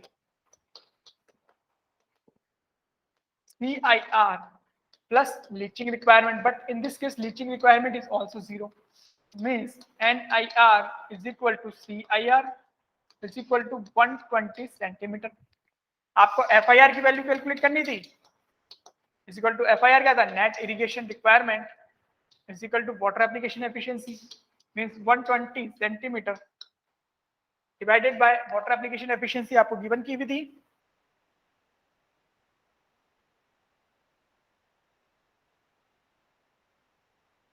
is 70%. यहाँ पे FIR की वैल्यू होगी फील्ड इरिगेशन रिक्वायरमेंट की यहाँ पे वैल्यू होगी. जब आप इसको कैलकुलेट करेंगे तो यहाँ पर हमारे पास की वैल्यू आ जाएगी 171.4 mm 171.4 mm. This value will be okay.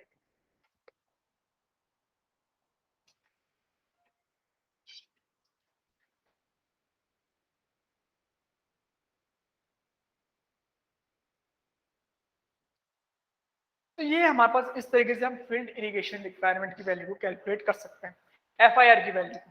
ठीक है, एक बार इसको देख लीजिए फिर इसको आगे बढ़ते हैं.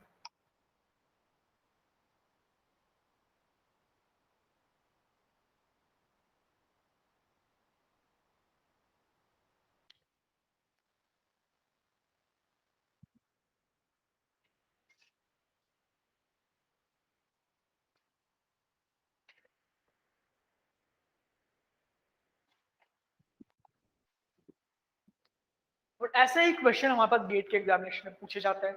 एक बार इस क्वेश्चन को वापस से देख लेते हैं, समझ लेते हैं, बहुत ही इंपॉर्टेंट क्वेश्चन है. देखिए आपको डेटा गिवन किया हुआ है क्वेश्चन में, सारा डेटा आपको गिवन किया था. पूछा आपसे FIR पूछा हुआ field irrigation requirement. Field irrigation requirement is net irrigation requirement divided by water application efficiency. Irrigation requirement is water, how much amount of water is required at the field point. वो आपसे पूछना चाहता था वो. तो यहाँ पर वैल्यू गिवन की है, फर्स्ट स्टेप हमारे पास. तो for calculation they given NA value, eta A values they already given, but we have to calculate the net irrigation requirement. For the calculation of NIR, we have to calculate first क्या करना पड़ेगा NIR is equal to क्या होता है is CIR plus leaching requirement. तो leaching requirement they given as 0, but we have to calculate the क्या करना पड़ेगा क्या हमारे पास कंजर्वेटिव इरिगेशन रिक्वायरमेंट की वैल्यू कैलकुलेट करनी पड़ेगी. For the calculation of the CIR we have to know the value about the CU and P effective. P effective is given 0. Then we have to calculate the CU value, means how much amount of water which is utilized by the crops in particular duration. जो भी हमारे पास given duration given होगा तो आपको calculate करना था. ये CU की वैल्यू किससे कैलकुलेट होगी DW से. DW आपको कैलकुलेट करना डेप्थ ऑफ वाटर. आपको डेटा गिवन किया हुआ यहाँ पर, याद रखिएगा यहाँ पर नॉन RM की वैल्यू गिवन की है, तो यहाँ से हमने प्लॉट ड्रॉ किया. ये प्लॉट बहुत ही इंपॉर्टेंट है. प्लॉट ड्रॉ हो गया तो मीन्स क्वेश्चन सॉल्व हो गया. यहाँ से हमारे पास क्वेश्चन वैल्यू मिल जाएगी. नेक्स्ट आपने यहाँ पर कैलकुलेट कर लिया CU की वैल्यू. हमारे पास जो हमारे पास कैलकुलेशन है वो DW की वैल्यू. अब ये अमाउंट ऑफ वाटर कितने डेज में यूटिलाइज हो जाता है वो हमको कैलकुलेट करना है. तो आपको CU की वैल्यू ऑलरेडी जो कंसेप्टिव रेट है वो आपको गिवन की भी 12 mm पर डे. जब आप 12 mm पर डे में आप उसको डिवाइड करेंगे तो यहाँ पर हमारे पास ये हमें पता चलता है कि ये amount of water, total amount of water which is 129.675 mm है, ये 10.8 डेज में हमारे पास क्या हो जाता है, ओवर हो जाता है। बट इरिगेशन जो फ्रीक्वेंसी ऑफ इरिगेशन है वो हमारे पास क्या है, लोअर एंड पे हमेशा हमको क्या करवानी पड़ती है, फ्रीक्वेंसी ऑफ इरिगेशन। तो यहाँ पर 10 मतलब 10 डेज मीन्स 10 डेज में कितना अमाउंट ऑफ वाटर यूटिलाइज हुआ, 10 इंटू 12 12 के रेट से वो यूटिलाइज कर रहा था 10 डेज में, मतलब कितना अमाउंट ऑफ वाटर यूटिलाइज हुआ 120 मींस हमें फ्रीक्वेंसी ऑफ इरिगेशन मतलब नेक्स्ट डे में हमें कितना अमाउंट ऑफ वाटर हमें प्रोवाइड करवाना पड़ेगा 10 डेज में 120 mm। तो 120 mm is the consumptive irrigation requirement. यहाँ पर हमारे पास वैल्यू कंजप्टिव इरिगेशन रिक्वायरमेंट की 120 mm हमारे पास वैल्यू कैलकुलेट हो चुकी है, CAR की वैल्यू। देन सिंपल टर्म हमारे पास वैल्यू गिवन है, सारा डेटा गिवन है, यहाँ से हमारे पास वैल्यू कैलकुलेट होगी आ जाएगी, ठीक है। तो ये था हमारे पास सॉइल मॉइस्चर रिलेशनशिप से रिलेटेड क्वेश्चंस।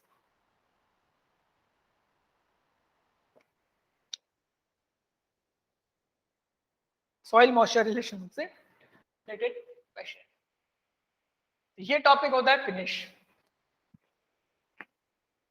ये हमारे पास टॉपिक होता है फिनिश, सॉइल मॉइस्चर रिलेशनशिप। ये चैप्टर हमारे पास होता है जो चैप्टर सेकंड है, ये हमारे पास आज फिनिश होता है। यहाँ chapter second is very very important, 80% of question asked by the gate from only and only this chapter. In this chapter we discuss about the first topic is irrigation efficiencies and irrigation requirement.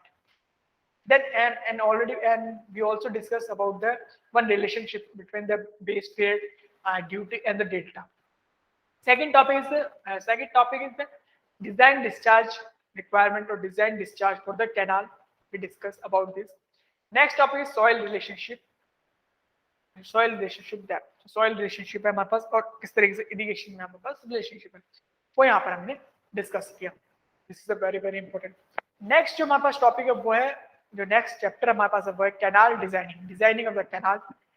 In the canal designing we will discuss, जो broadly we discuss design of canal, alluvial canal, line canal and unlined canal, how to design. But before the designing of the canal, we should have to know about the what is the canal, what different type of canal, वो हमारे पास discuss करना important है। तो यहाँ पर चलिए start करते हैं। वो एक थ्योरेटिकल टॉपिक है, हमने बताया था थ्योरेटिकल टॉपिक जो मोस्टली हमारे पास थ्योरेटिकल टॉपिक्स है, we will cover all those topics, theoretical topics, those are not requirement, they are not required by the gate examination for the purpose, but we should know knowledge about these topics। तो वही topic हम यहाँ पर discuss करने जा रहे हैं। देखिए कैनाल इरिगेशन, कैनाल तो आपने सबने देखी ही होगी कैनाल इरिगेशन, और ध्यान रखिएगा अगर आपको ऊपर का जो पोर्शन है या लोअर पोर्शन आपको दिखाई नहीं देता तो कोई प्रॉब्लम नहीं है, वो हम यहाँ पर बोल देंगे तो आपको समझ में आ जाएगा। कैनाल इरिगेशन, यहाँ पे देखिए एक सिंपल सा डायग्राम है, ये आपको कैनाल दिखाई दे रही है, इस तरीके से कैनाल इरिगेशन होती है, ठीक है। लाइन और अनलाइन कैनाल के बारे में यहाँ पर डिस्कस करेंगे, वहां पर होता क्या है वो आपको उसके बारे में बता दें। चलिए देखिए, first is canal irrigation, first topic होगा canal irrigation. First of all what is the canal?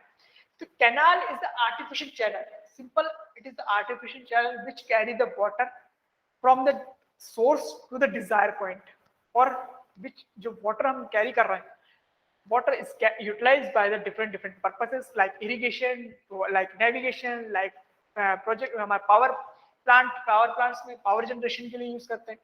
Canal is an artificial channel constructed on a ground to carry water from a river to tank, from a river or reservoir। source हमारा क्या है water का, river और reservoir, simple सा, like for the purpose like irrigation, power generation and navigation purposes के लिए simple सा। Canal simply हमारे पास, कैनाल और चैनल दोनों का मीनिंग सेम है, both are meaning same, canal और channel. Canal is also known as channel, channel is also known as canal, simple दोनों टर्म हमारा। Canals are usually in trapezoidal form, जो trapezoidal हमारे पास शेप होती है उसी शेप में हमारे पास कैनाल्स होती है, okay. Canals are usually having a trapezoidal cross section, cross section होता है मोस्टली हमारा क्या होता है, ट्रेपेजोइडल होता है, जो कि हमने यहाँ पर फर्स्ट यूनिट में हमारे पास जो था, फर्स्ट में भी हमने डायग्राम देखा वहां पर भी आपको देखा था ट्रेपेजोइडल शेप में हमारे पास गिवन किया हुआ था, ठीक है। तो चलिए next, classification of the irrigation canal. अब what is the canal, we already discuss, it is a simple way water के जो हमारे पास वाटर वे, जब सिंपल कहते हैं रोड हमारे पास सिंपल है, वैसे ही हमारे पास सिंपल है कि क्या है वाटर वे है हमारे पास सिंपल सा। Now classification of the irrigation canal, वो तो डिफरेंट डिफरेंट पर्पसेस के हिसाब से क्या हमारे पास यहाँ पे क्लासिफिकेशन किया गया है different different type of canals का, तो वही हम यहाँ पे डिस्कस करने वाले हैं। तो irrigation canal can be classified in a different way in the following number of basis है। फर्स्ट बेसिस है हमारे पास नेचर ऑफ द सोर्स, कि what type of nature we have available based on nature of the supply, nature of the source, we classified into different category. First category is the permanent canals. Permanent canals क्या है, नाम से पता चला permanent canals. यहाँ पर हमारे पास source of water होना चाहिए वो परमानेंट होना चाहिए। मीन्स लाइक जो हमारे पास रिवर, सपोज हमारे पास लाइक गंगाज है, लाइक यमुनाज है, तो यहाँ पर क्या है वाटर हमेशा through out the year available है। तो यहाँ through out the year available है, तो जो वाटर हमारे पास सप्लाई है वो थ्रू आउट द ईयर हमारे पास अवेलेबल होगी। तो permanent canal is the one which is fed by the permanent source of supply. Permanent source of supply हमारे पास होना चाहिए। It is a well graded channel and it is provided with the permanent regulation and distribution works. Canals में यहाँ पर number of different diversion works होते हैं, different distribution works होते हैं, वो हम जो हमारे पास अपकमिंग क्लासेस है वहां पर हम डिस्कस करेंगे। तो यहाँ पर हमारे पास परमानेंट कैनाल क्या है, हमारे पास जो सोर्स है परमानेंट सोर्स ऑफ सप्लाई है वो हमारा परमानेंट होना चाहिए। ठीक है, जो हमारे पास नेक्स्ट हमारे पास जो कैनाल जो परमानेंट कैनाल से further classified into different types of canal. First हमारे पास पेरिनियल कैनाल्स। ठीक है, नीचे का दिखाई नहीं मिला, कोई बात नहीं, हम यहाँ पर डिस्कस कर रहे हैं। Permanent canal is further classified into perennial canals. Perennial canals हमने ऑलरेडी बताया था आपको, what is the perennial means. Perennial words means always available, means throughout the year available. तो perennial canals which gets continuous supply from the source throughout the year. Simple जो perennial canal है वो क्या होगा, simple हमारा water source है through out the year हमारे पास available होना चाहिए। तो यहाँ पे हमारे पास पेरिनियल कैनाल्स के बारे में। Next is non perennial canals. तो कैनाल्स, नॉन पेरिनियल कैनाल्स का मतलब है कि जो वाटर की सप्लाई जहाँ पे हमारे पास हो रही है उस कैनाल में, जो हमारे पास सोर्स है, वो जो सोर्स है वो टोटली क्या है, वहाँ पर through out the year water available नहीं है। किसी मानसून पीरियड में वाटर अवेलेबल हो जाता है या फिर किसी भी रीजन की वजह से वहाँ पर वाटर अवेलेबल हो जाता है।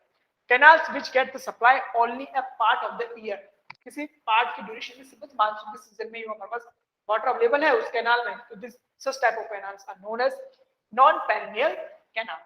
Simple sir. Next one is we have inundations canal. Inundation canal is the canal which gets its supplies only when the water level in the river is available in the flood condition. होता क्या है कि simple यहाँ पे inundation canal से मतलब है क्या, जब हमारे पर रिवर्स में फ्लड आती है, फ्लड का मतलब क्या है, रिवर में फ्लड का मतलब है क्या, कुछ amount of water depth, river का कुछ लेवल होता है, उस लेवल से अगर वाटर एक्सेस अमाउंट में क्या हो जाए, फ्लो होने लग जाए, तो उस कंडीशन को कहते हैं रिवर में जब फ्लडिंग आ गई है रिवर में, याद रखिएगा एक्सेस अमाउंट ऑफ वाटर, उस जो मैक्सिमम कैपेसिटी है उस कैपेसिटी से ऊपर अगर हम वाटर फ्लो हो रहा है तो this is known as flood condition. तो जो flood excess amount of water जब हमारे पास फ्लड हो रहा है, उसी अमाउंट ऑफ वाटर को क्या करते हैं हम कैनाल्स में क्या करते हैं, प्रोवाइड करते हैं। such type of canal is known as inundation canal.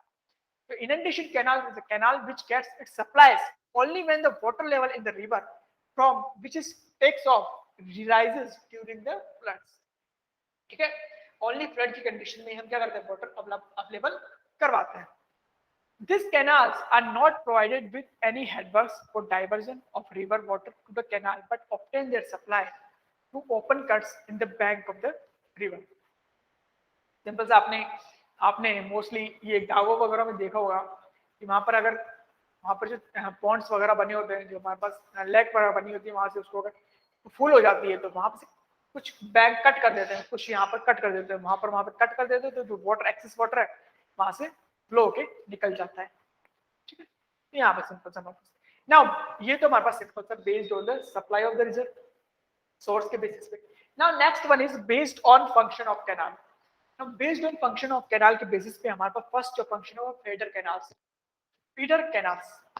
Feeder canals. What is the feeder canals? Feeder canals are those canals which are used or which is constructed for the to feed only to feed the other canals. Simply यहाँ पर हमारे पास feeder canals का मतलब क्या, नाम से पता चलो feeder मतलब feed करवाना, मतलब simply those canals are which are used or which are utilized which are used for the purpose is to feed to another canal, जो अनदर कैनाल से उनको फीड करना है, उसमें वाटर सप्लाई करवाना है, ठीक है। No direct irrigation is carried out the feeder canal. हमारा कैनाल का पर्पस क्या था, इरिगेशन करवाना, but this type of canal से यहाँ पर कोई भी इरिगेशन प्रोवाइड नहीं किया जाता है, कोई भी इरिगेशन वाटर प्रोवाइड नहीं किया जाता फील्ड को।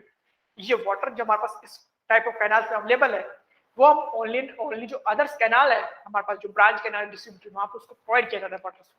तो this is known as feeder canal. Indira Gandhi नहर जो हमारे पास है, इंदिरा गांधी फीडर कैनाल, जो कि राजस्थान में अवेलेबल है, ये हमारे पास एक ऐसे फीडर कैनाल करती है। यहाँ से जो नंबर ऑफ डिफरेंट इसकी ब्रांचेस जो जा रही है डिफरेंट सिटीज में, उसको फीड करती है वाटर को।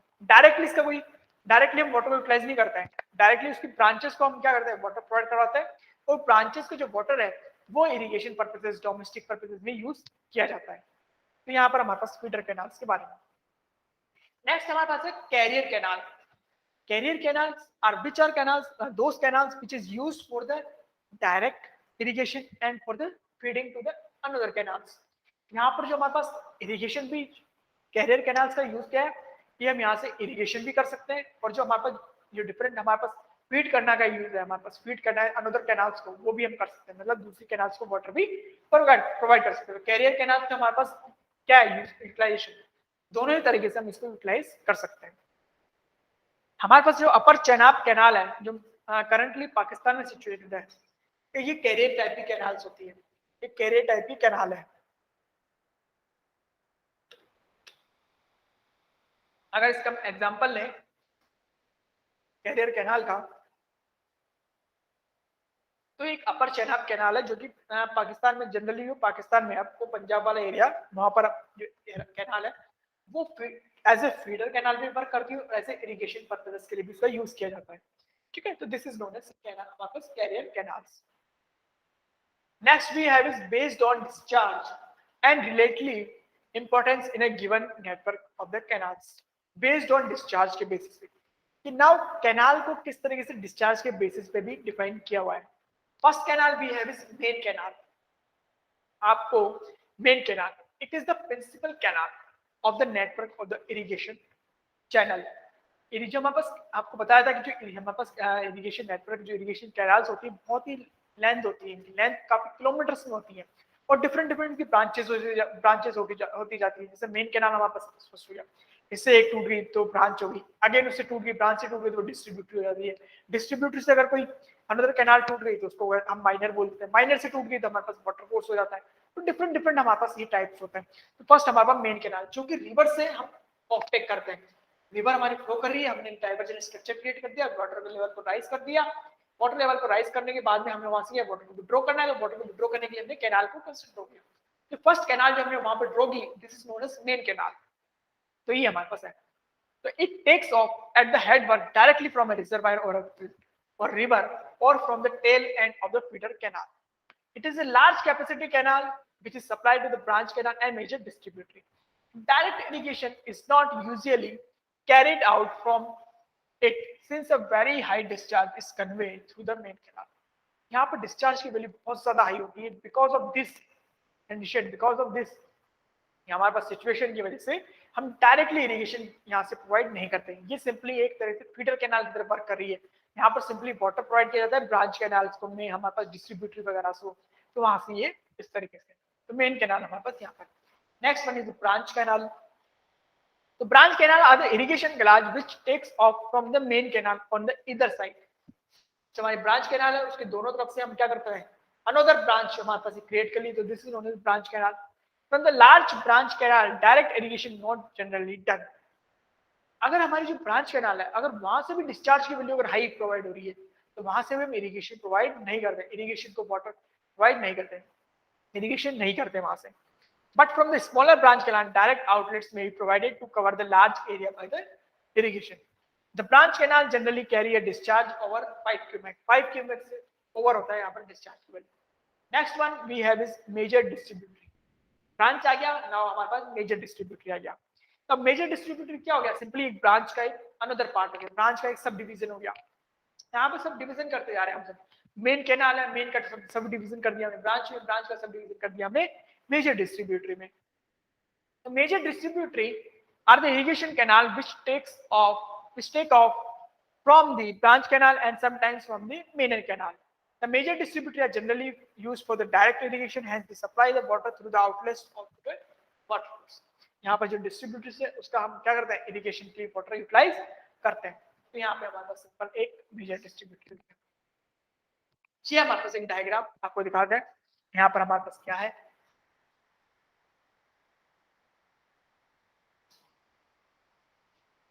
तो यहाँ पर हमारे पास देखिए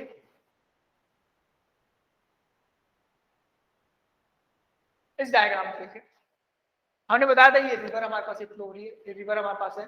रिवर के हमें क्रॉस डायरेक्शन में क्या करते हैं, वियर बैराजेस या फिर हमारे पास डैम्स वगैरह कंस्ट्रक्ट कर दिया जाता है. यही हमारे डाइवर्जन स्ट्रक्चर होता है. क्यों करते हैं, वाटर टेबल को राइज करने के लिए द अपस्ट्रीम पॉइंट पर. तो यहाँ पे हमने बैराजेस और वियर कंस्ट्रक्ट कर दिए, वाटर टेबल राइज हो गया इन अपस्ट्रीम पोर्शन में. जैसे वाटर टेबल राइज हो गया तो हमने क्या कर दिया, कैनाल कंस्ट्रक्ट कर दी. तो दिस जो फर्स्ट कैनाल यहाँ पे कंस्ट्रक्ट हुई है, this is known as main canal. Main canal से हमारे पास एक आगे अनदर कैनाल हमारे पास डिस्ट्रीब्यूट होगी, यहाँ पर हमारा ब्रांच कैनाल. ब्रांच से अनदर होगी, ये हमारी डिस्ट्रीब्यूट होगी. ब्रांच डिस्ट्रीब्यूट से अनदर होगी, वो माइनर होगी. माइनर से फिर हमारे पास अनदर होगी, this is known as water course. याद रखिएगा यहाँ पर हमारे पास एक वाटर कोर्स और हमारे पास जो हमारे पास माइनस कैनाल है, इनके बीच में एक पॉइंट होता है, this is known as outlet point. Outlet point, this is the point which is described as a point. ये हमारे एक ऐसा पॉइंट, एक ऐसी बाउंड्री है जो हमारे इरिगेशन डिपार्टमेंट और गवर्नमेंट, इरिगेशन डिपार्टमेंट और गवर्नमेंट और फार्मर्स के बीच में एक बाउंड्री है. तो this is the boundary which differentiate और create the boundary between the irrigation department और फार्मर्स. आउटलेट पॉइंट के अपस्ट्रीम पोर्शन में जो भी वाटर का हमारे पास मेंटेनेंस किया जाता है, जो भी कंस्ट्रक्शन हो रहा है, जो भी वाटर हो रहा है, टेक्निकलिटी जो भी है, वो सारा का सारा डिपार्टमेंट है, वो क्या करता है, गवर्नमेंट हैंडल करती है उसको पूरा का पूरा आउटलेट पॉइंट के अपस्ट्रीम पॉइंट से. आउटलेट पॉइंट के डाउनस्ट्रीम पॉइंट, इस डाउनस्ट्रीम पॉइंट में हमारे पास आता है वाटर कोर्स, हमारे पास होता है, और यहाँ पे हमारे पास फील्ड की वैल्यू आती है. ठीक है, दो पॉइंट हमारे पास यहाँ पर अवेलेबल है. इस पॉइंट पर outlet point, it is the boundary between the irrigation department and boundary between the farmers. इस पॉइंट के बाद में जो भी अमाउंट ऑफ वाटर हम यहाँ पे प्रोवाइड करवाते हैं, ये वाटर किस तरीके से यूटिलाइज हो रहा है, कहाँ पे जा रहा है, ये पूरे का पूरे डिपार्टमेंट, जो पूरी की पूरी हमारे रिस्पॉन्सिबिलिटी है, वो होती है फार्मर्स की. तो this is the outlet, is the boundary between the irrigation department and the farmers. तो यहाँ पर हमारे पास सिंपली हमारे पास इस तरीके से हम यहाँ पर इसको डिफाइन करते हैं. तो ये हमारे पास कैनाल्स के टाइप्स के बारे में हम यहाँ पर डिस्कस करते हैं. तो नेक्स्ट हमने जो हमारे पास याद आ वो था माइनर डिस्ट्रीब्यूटरी, जो हमने बताया यहाँ पर इस डायग्राम के थ्रू कि यहाँ पर हमारे पास किस तरीके से मेन कैनाल से नाउ ब्रांच से फिर डिस्ट्रीब्यूटरी, डिस्ट्रीब्यूटरी से फिर माइनर, माइनर से देन वाटर कोर्स. तो यहाँ पर हम आ गए माइनर डिस्ट्रीब्यूटरी. तो minor distributary are the irrigation canal which take off from the major distributary and the main canal. यहाँ पे जो डिस्चार्ज की वैल्यू होती है जनरली वो 0.25 क्यूमेक के अराउंड रहती है, 0.25 से कम या फिर ज्यादा होती है. ये डिस्ट्रीब्यूटरी, यहाँ से हम इरिगेशन प्रोवाइड करवाते हैं.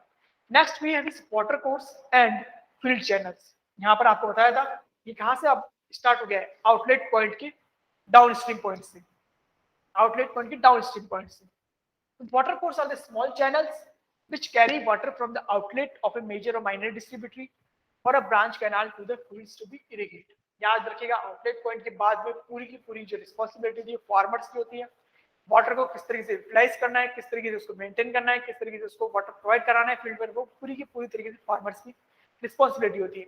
यहाँ पर जो हमारे पास कहते हैं गवर्नमेंट की जो रिस्पॉन्सिबिलिटी होती है कि how much amount of water you have to require, तो जो भी अमाउंट ऑफ वाटर फार्मर्स को रिक्वायर होगा वो यहाँ पर प्रोवाइड करवा देते हैं. वो तो अब किस तरीके से यूटिलाइजेशन करना है वो फार्मर्स की रिस्पॉन्सिबिलिटी है. तो जो फार्मर्स कहाँ पर वाटर प्रोवाइड किया जाता है वो वाटर कोर्स में.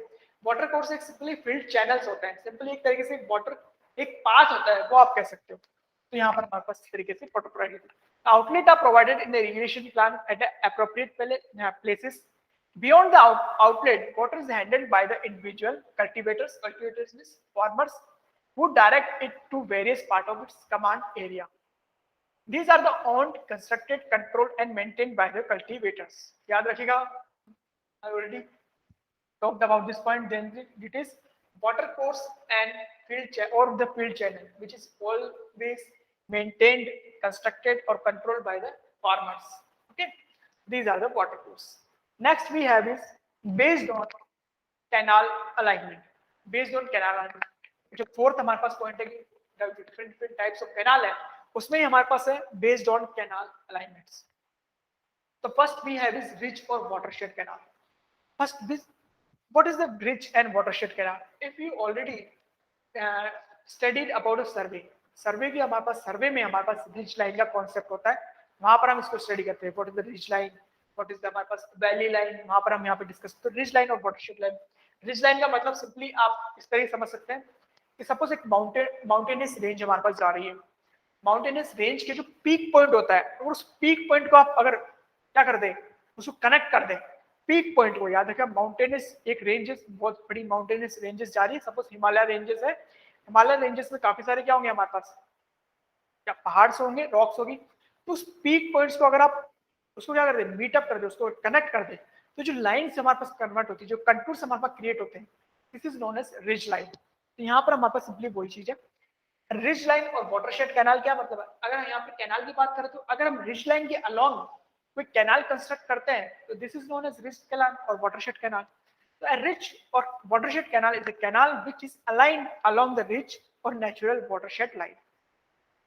इसका बेनिफिट क्या होता है हमारे पास अगर रिज लाइन के अगर हम क्या कर रहे हैं अलोंग और वाटरशेड क्या कर रहे हैं, कैनाल कंस्ट्रक्ट कर रहे हैं.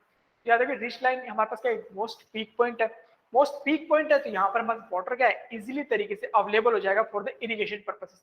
और we can irrigate the both side part. जो बोथ साइड पार्ट कैनाल का जो हमारे पास पार्ट है, लेफ्ट साइड और राइट हैंड साइड, यहाँ पर हम क्या कर सकते हैं, इरिगेट कर सकते हैं because of the most peak point. आसानी से हम वाटर यहाँ पर प्रोवाइड करवा सकते हैं. A canal running on a watershed can irrigate area both sides and hence a large area can be brought under cultivation. यहाँ पर maximum area we can irrigate from this such type of canal, ridge और watershed canal. याद रखिएगा examination जो हमारे पास होता है, state के एग्जामिनेशन, जेईई के एग्जामिनेशन, यूपीएससी के एग्जामिनेशन, इंजीनियरिंग सर्विसेज का जो होता है प्रीलिम्स में, वहां पर जो बेस्ड ऑफ कैनाल अलाइनमेंट है वहां पे क्वेश्चन पूछे जाते हैं. गेट में नहीं पूछे जाते हैं, but the other state examination में वहां पर एक क्वेश्चन पूछे जाते हैं रिच कैनाल वाटरशेड कैनाल में. यहाँ पर हम जो अनदर हमारे पास डिस्कस करेंगे नेक्स्ट हमारे पास कैनाल्स है, उसके बेसिस पे क्वेश्चन पूछे जाते हैं काफी ज्यादा. Rich canal does not cross drainage line and for this canal cross drainage works are not required. We will discuss in the upcoming class what are the cross drainage works. जो हमारे पास आप mostly aqueducts वगैरह आपने नाम सुना हो, super passage आपने नाम सुना हो, तो यही हमारे पास क्रॉस ड्रेनेज स्ट्रक्चर्स होता है. नॉर्मली हमारे पास सपोज आपने कभी देखा भी होगा कि आप कहीं ब्रिज बना हुआ होता है और नीचे कैनाल जा रही होती है, नीचे रिवर जा रही होती है, अब ब्रिज बना हुआ है ऊपर. तो ये जो स्ट्रक्चर्स होते हैं, these structures are known as cross drainage structures. We will discuss in the upcoming classes. तो नेक्स्ट हमारे पास जो rich canals are quite economical and can be provided in plain areas. Next we have this contour canal. अब contour canal क्या है, जो हमारे countries के जो कंटूर्स हैं, कंटूर के बारे में आपको पता ही होगा, सेम एलिवेशन पॉइंट्स होते हैं. जो हमारे कंट्री की जो कंटूर्स है उसके अलोंग में ये डिजाइन किए जाते हैं canals. The contour canal is a canal which is aligned nearly parallel to the contours of country. It can irrigate only one side. So this is the जो disadvantage है हमारे पास, इसका एक disadvantage है. ये क्वेश्चन एग्जामिनेशन में पूछा जाता है नंबर ऑफ टाइम्स. जो हमारे पास बोथ साइड ऑफ कैनाल से जो इरिगेट कर सकते हैं, क्या वहां पर पूछ लिया था कि which type of canal irrigate both side of the areas. Both side of areas हमारे पास कौन से कैनाल है, वो हमारे पास है रिच कैनाल और वाटरशेड कैनाल. कंटूर कैनाल से हम ओनली एक ही साइड के एरिया को इरिगेट सकते हैं, या तो लेफ्ट साइड या फिर राइट साइड. वो डिपेंड करते हैं वहां के कंटूर पे, डिपेंड करता है वहां के जो कंट्री से कंटूर है जहां पर हमने बनाया है उसको. A contour canal has to cross the drainage, hence for this canal cross drainage works are required to be provided. यहाँ पर इस टाइप ऑफ कैनाल में क्रॉस ड्रेनेज स्ट्रक्चर्स हमें रिक्वायरमेंट होती है, वहां पर प्रोवाइड किया जाता है. It is generally provided in the hilly areas, ताकि हमारे पास वाटर इजीली तरीके से अवेलेबल हो जाए. Next we have side slope canal. Side slope canal हमारे पास it is align along the right angle to the contours of the country. मतलब contour canal जो मैंने बनाई है क्या है, parallel to country, parallel to contours of country, but ये क्या है उसके perpendicular means right angle to the contours of the country. Side slope canal is neither on the watershed nor in the valley, but is somewhere between the two along the slope. This type of canal is nearly parallel to the natural drainage of the country. and as does not intercept drainage, hence cross drainage works are not required. So again, in this such type of canal, we don't require any cross drainage work. ठीक है? ये हमारे side slope canal के बारे में point. Next we have is based on the soil through which is constructed. Means यहाँ पर हमारे पास कैनाल्स भी डिपेंड करती है कि किस टाइप की सॉइल पे हम वहां पे कंस्ट्रक्ट कर रहे हैं. वहां पर सॉइल किस टाइप की है उसके बेसिस पे भी कैनाल को क्या किया हुआ है, डिफाइन किया हुआ है. First is alluvial canals. Alluvial canals, what are the alluvial canals? Alluvial canals are those canals which are constructed on the alluvial soils. Alluvial soils हमारे पास किस तरीके से सिल्ट की बात करें, सैंड की बात करें, ग्रेवल की बात करें, तो such type of canal, such type of soils are known as alluvial soils. So canals are constructed based on the such type of soil. These are known as alluvial soils. Alluvial canals. These soils are readily square and deposited. मतलब easily तरीके से scouring होती है, easily तरीके से scouring होती है और इजीली तरीके से सिल्टिंग हो जाती है. मतलब अगर वाटर फ्लो कर रहा है तो ये क्या करती है, वाटर अपने साथ फ्लो करने के साथ ही क्या कर लेती है, जो हमारे पास सॉइल के पार्टिकल्स है उसको इरोड कर देती है. इरोड का मतलब हो गया सिंपली स्काउरिंग हो गई वहां से, और कहीं पे जाके डिपॉजिट कर देती है. डिपॉजिट का यहाँ पर सिल्टिंग हो जाता है. यहाँ पर हम कैनाल डिजाइनिंग में सबसे मोस्ट इंपोर्टेंट पैरामीटर है स्काउरिंग एंड सिल्टिंग. ये हम डिस्कस करेंगे. स्काउरिंग का मतलब यहाँ पर समझ लीजिएगा, स्काउरिंग का सिंपली मीनिंग ये होता है कि सपोज यहाँ पे सॉइल की जो पार्टिकल्स है किसी पोजीशन से वहां से क्या हो गए, इरोड हो गए, वाटर के साथ फ्लो करने लगे तो वहां से स्काउरिंग हो गई और कहीं पे जाके डिपॉजिट हो जाता है. तो जो डिपॉजिट हो गया वहां पर सिल्टिंग हो जाती है, इसको बोलते हैं सिल्टिंग. ठीक है, ये simple. Now non-alluvial canals made up of impermeable soil such as clay or rocks. अगर clay और rocks पे अगर वहां पर हम क्या कर रहे हैं, कंस्ट्रक्शन कर रहे हैं canals को, these are known as non-alluvial canals. So these are the क्या था यहाँ पर, ये these are the perfect canals. यहाँ पर क्योंकि इनको बनाया है क्ले और सॉइल, क्ले और रॉक्स, तो यहाँ पे नंबर ऑफ जो लॉसेस होते हैं बहुत ज्यादा रिड्यूस हो जाता है, कोई लॉसेस होता ही नहीं है. बट एल्यूवियल कैनाल से हमारे सबसे ज्यादा लॉसेस होते हैं. और हमारी कंट्री में मोस्टली जो कैनाल कंस्ट्रक्ट की भी है मोस्टली एल्यूवियल सॉइल्स पे की हुई है. एल्यूवियल सॉइल्स जहाँ पर जनरली मिलती है हर जगह, तो यहाँ पर एल्यूवियल सॉइल्स के बारे में यहाँ पर काउंट होता है. Next we have based on the lining. आपको बता दें लाइनिंग और अनलाइन कैनाल्स के बारे में. अनलाइन कैनाल्स का मतलब है क्या, canals which has its bed and banks made up of natural soil through it constructed and it is not provided with the lining of impervious material. जो हमने फर्स्ट आपको डायग्राम दिखाया था कैनाल का, जो कैनाल विक्शन, वो क्या है, एक तरीके से अनलाइन कैनाल. अनलाइन कैनाल का मतलब क्या है कि जो हमारी नेचुरल सॉइल है उसी से हमने क्या कैनाल को कंस्ट्रक्ट कर दिया. जो हमारे पास यहाँ पर हमें साइड पे जहाँ पर भी हमें कैनाल का कंस्ट्रक्शन करना था वही सॉइल हमने यूज कर ली, उसी सॉइल से हमने क्या कर दिया, कैनाल का कंस्ट्रक्शन कर दिया. तो this is known as unlined canals. Unlined canals में बड़ी प्रॉब्लम होती है लॉसेस की, सीपेज वगैरह लॉसेस काफी ज्यादा वहां पर हो जाते हैं. मतलब अगर नेचुरल सॉइल हम यूज कर रहे हैं और अच्छे से हमने कॉम्पैक्शन वगैरह नहीं किया तो वहां पर क्या होंगे, वॉइड्स होते हैं. वॉइड्स में क्या वाटर ट्रेवल कर जाता है, सीप कर जाता है, सीपेज लॉसेस वहां पर हो जाते हैं. यहाँ पर अनलाइन कैनाल्स वहां पर है. अगर उसी कैनाल्स के ऊपर जो हमने नेचुरल बनाई है सॉइल के, अगर किसी इम्परवियस मटेरियल यूज कर ले, इम्परवियस मटेरियल की हम क्या कर ले, लाइन क्रिएट कर दें वहां पर, एक क्या कर दे, सिंपल एक पॉलिश कर दें, सिंपल से वहां पर क्या कर दे, लेयर क्रिएट कर दें, तो this is known as line canal. Line मतलब इम्परवियस मटेरियल हमारे पास क्या हो गया, सीमेंट हो गया, कंक्रीट हो गया, एस्फाल्ट हो गया, हमारे पास सीमेंट कंक्रीट की लाइनिंग हो जाती है. तो simply number of different materials हमारे पास अवेलेबल है. जस्ट लाइक जब क्या करते हैं घरों में, जब हम कंस्ट्रक्शन करते हैं तो ब्रिक वगैरह बनती है, तो ब्रिक के ऊपर प्लास्टर कर देते हैं, प्लास्टर के ऊपर हम क्या करते हैं, पेंट वगैरह कर देते हैं, डिस्टेम्पर कर देते हैं. तो एक तरीके से क्यों कर रहे हैं हम, प्रोटेक्ट करने के लिए, ताकि वाटर इसीलिए तरीके से वहां पेनिट्रेट ना हो, इसी तरीके से हमारा जो एनवायरमेंट है उसको अफेक्ट ना कर सके. तो वही चीज हमारे कैनाल में है. अगर हमने प्रोटेक्ट नहीं किया, सिंपली नेचुरल सरफेस है तो हम अनलाइन कैनाल हो जाती है.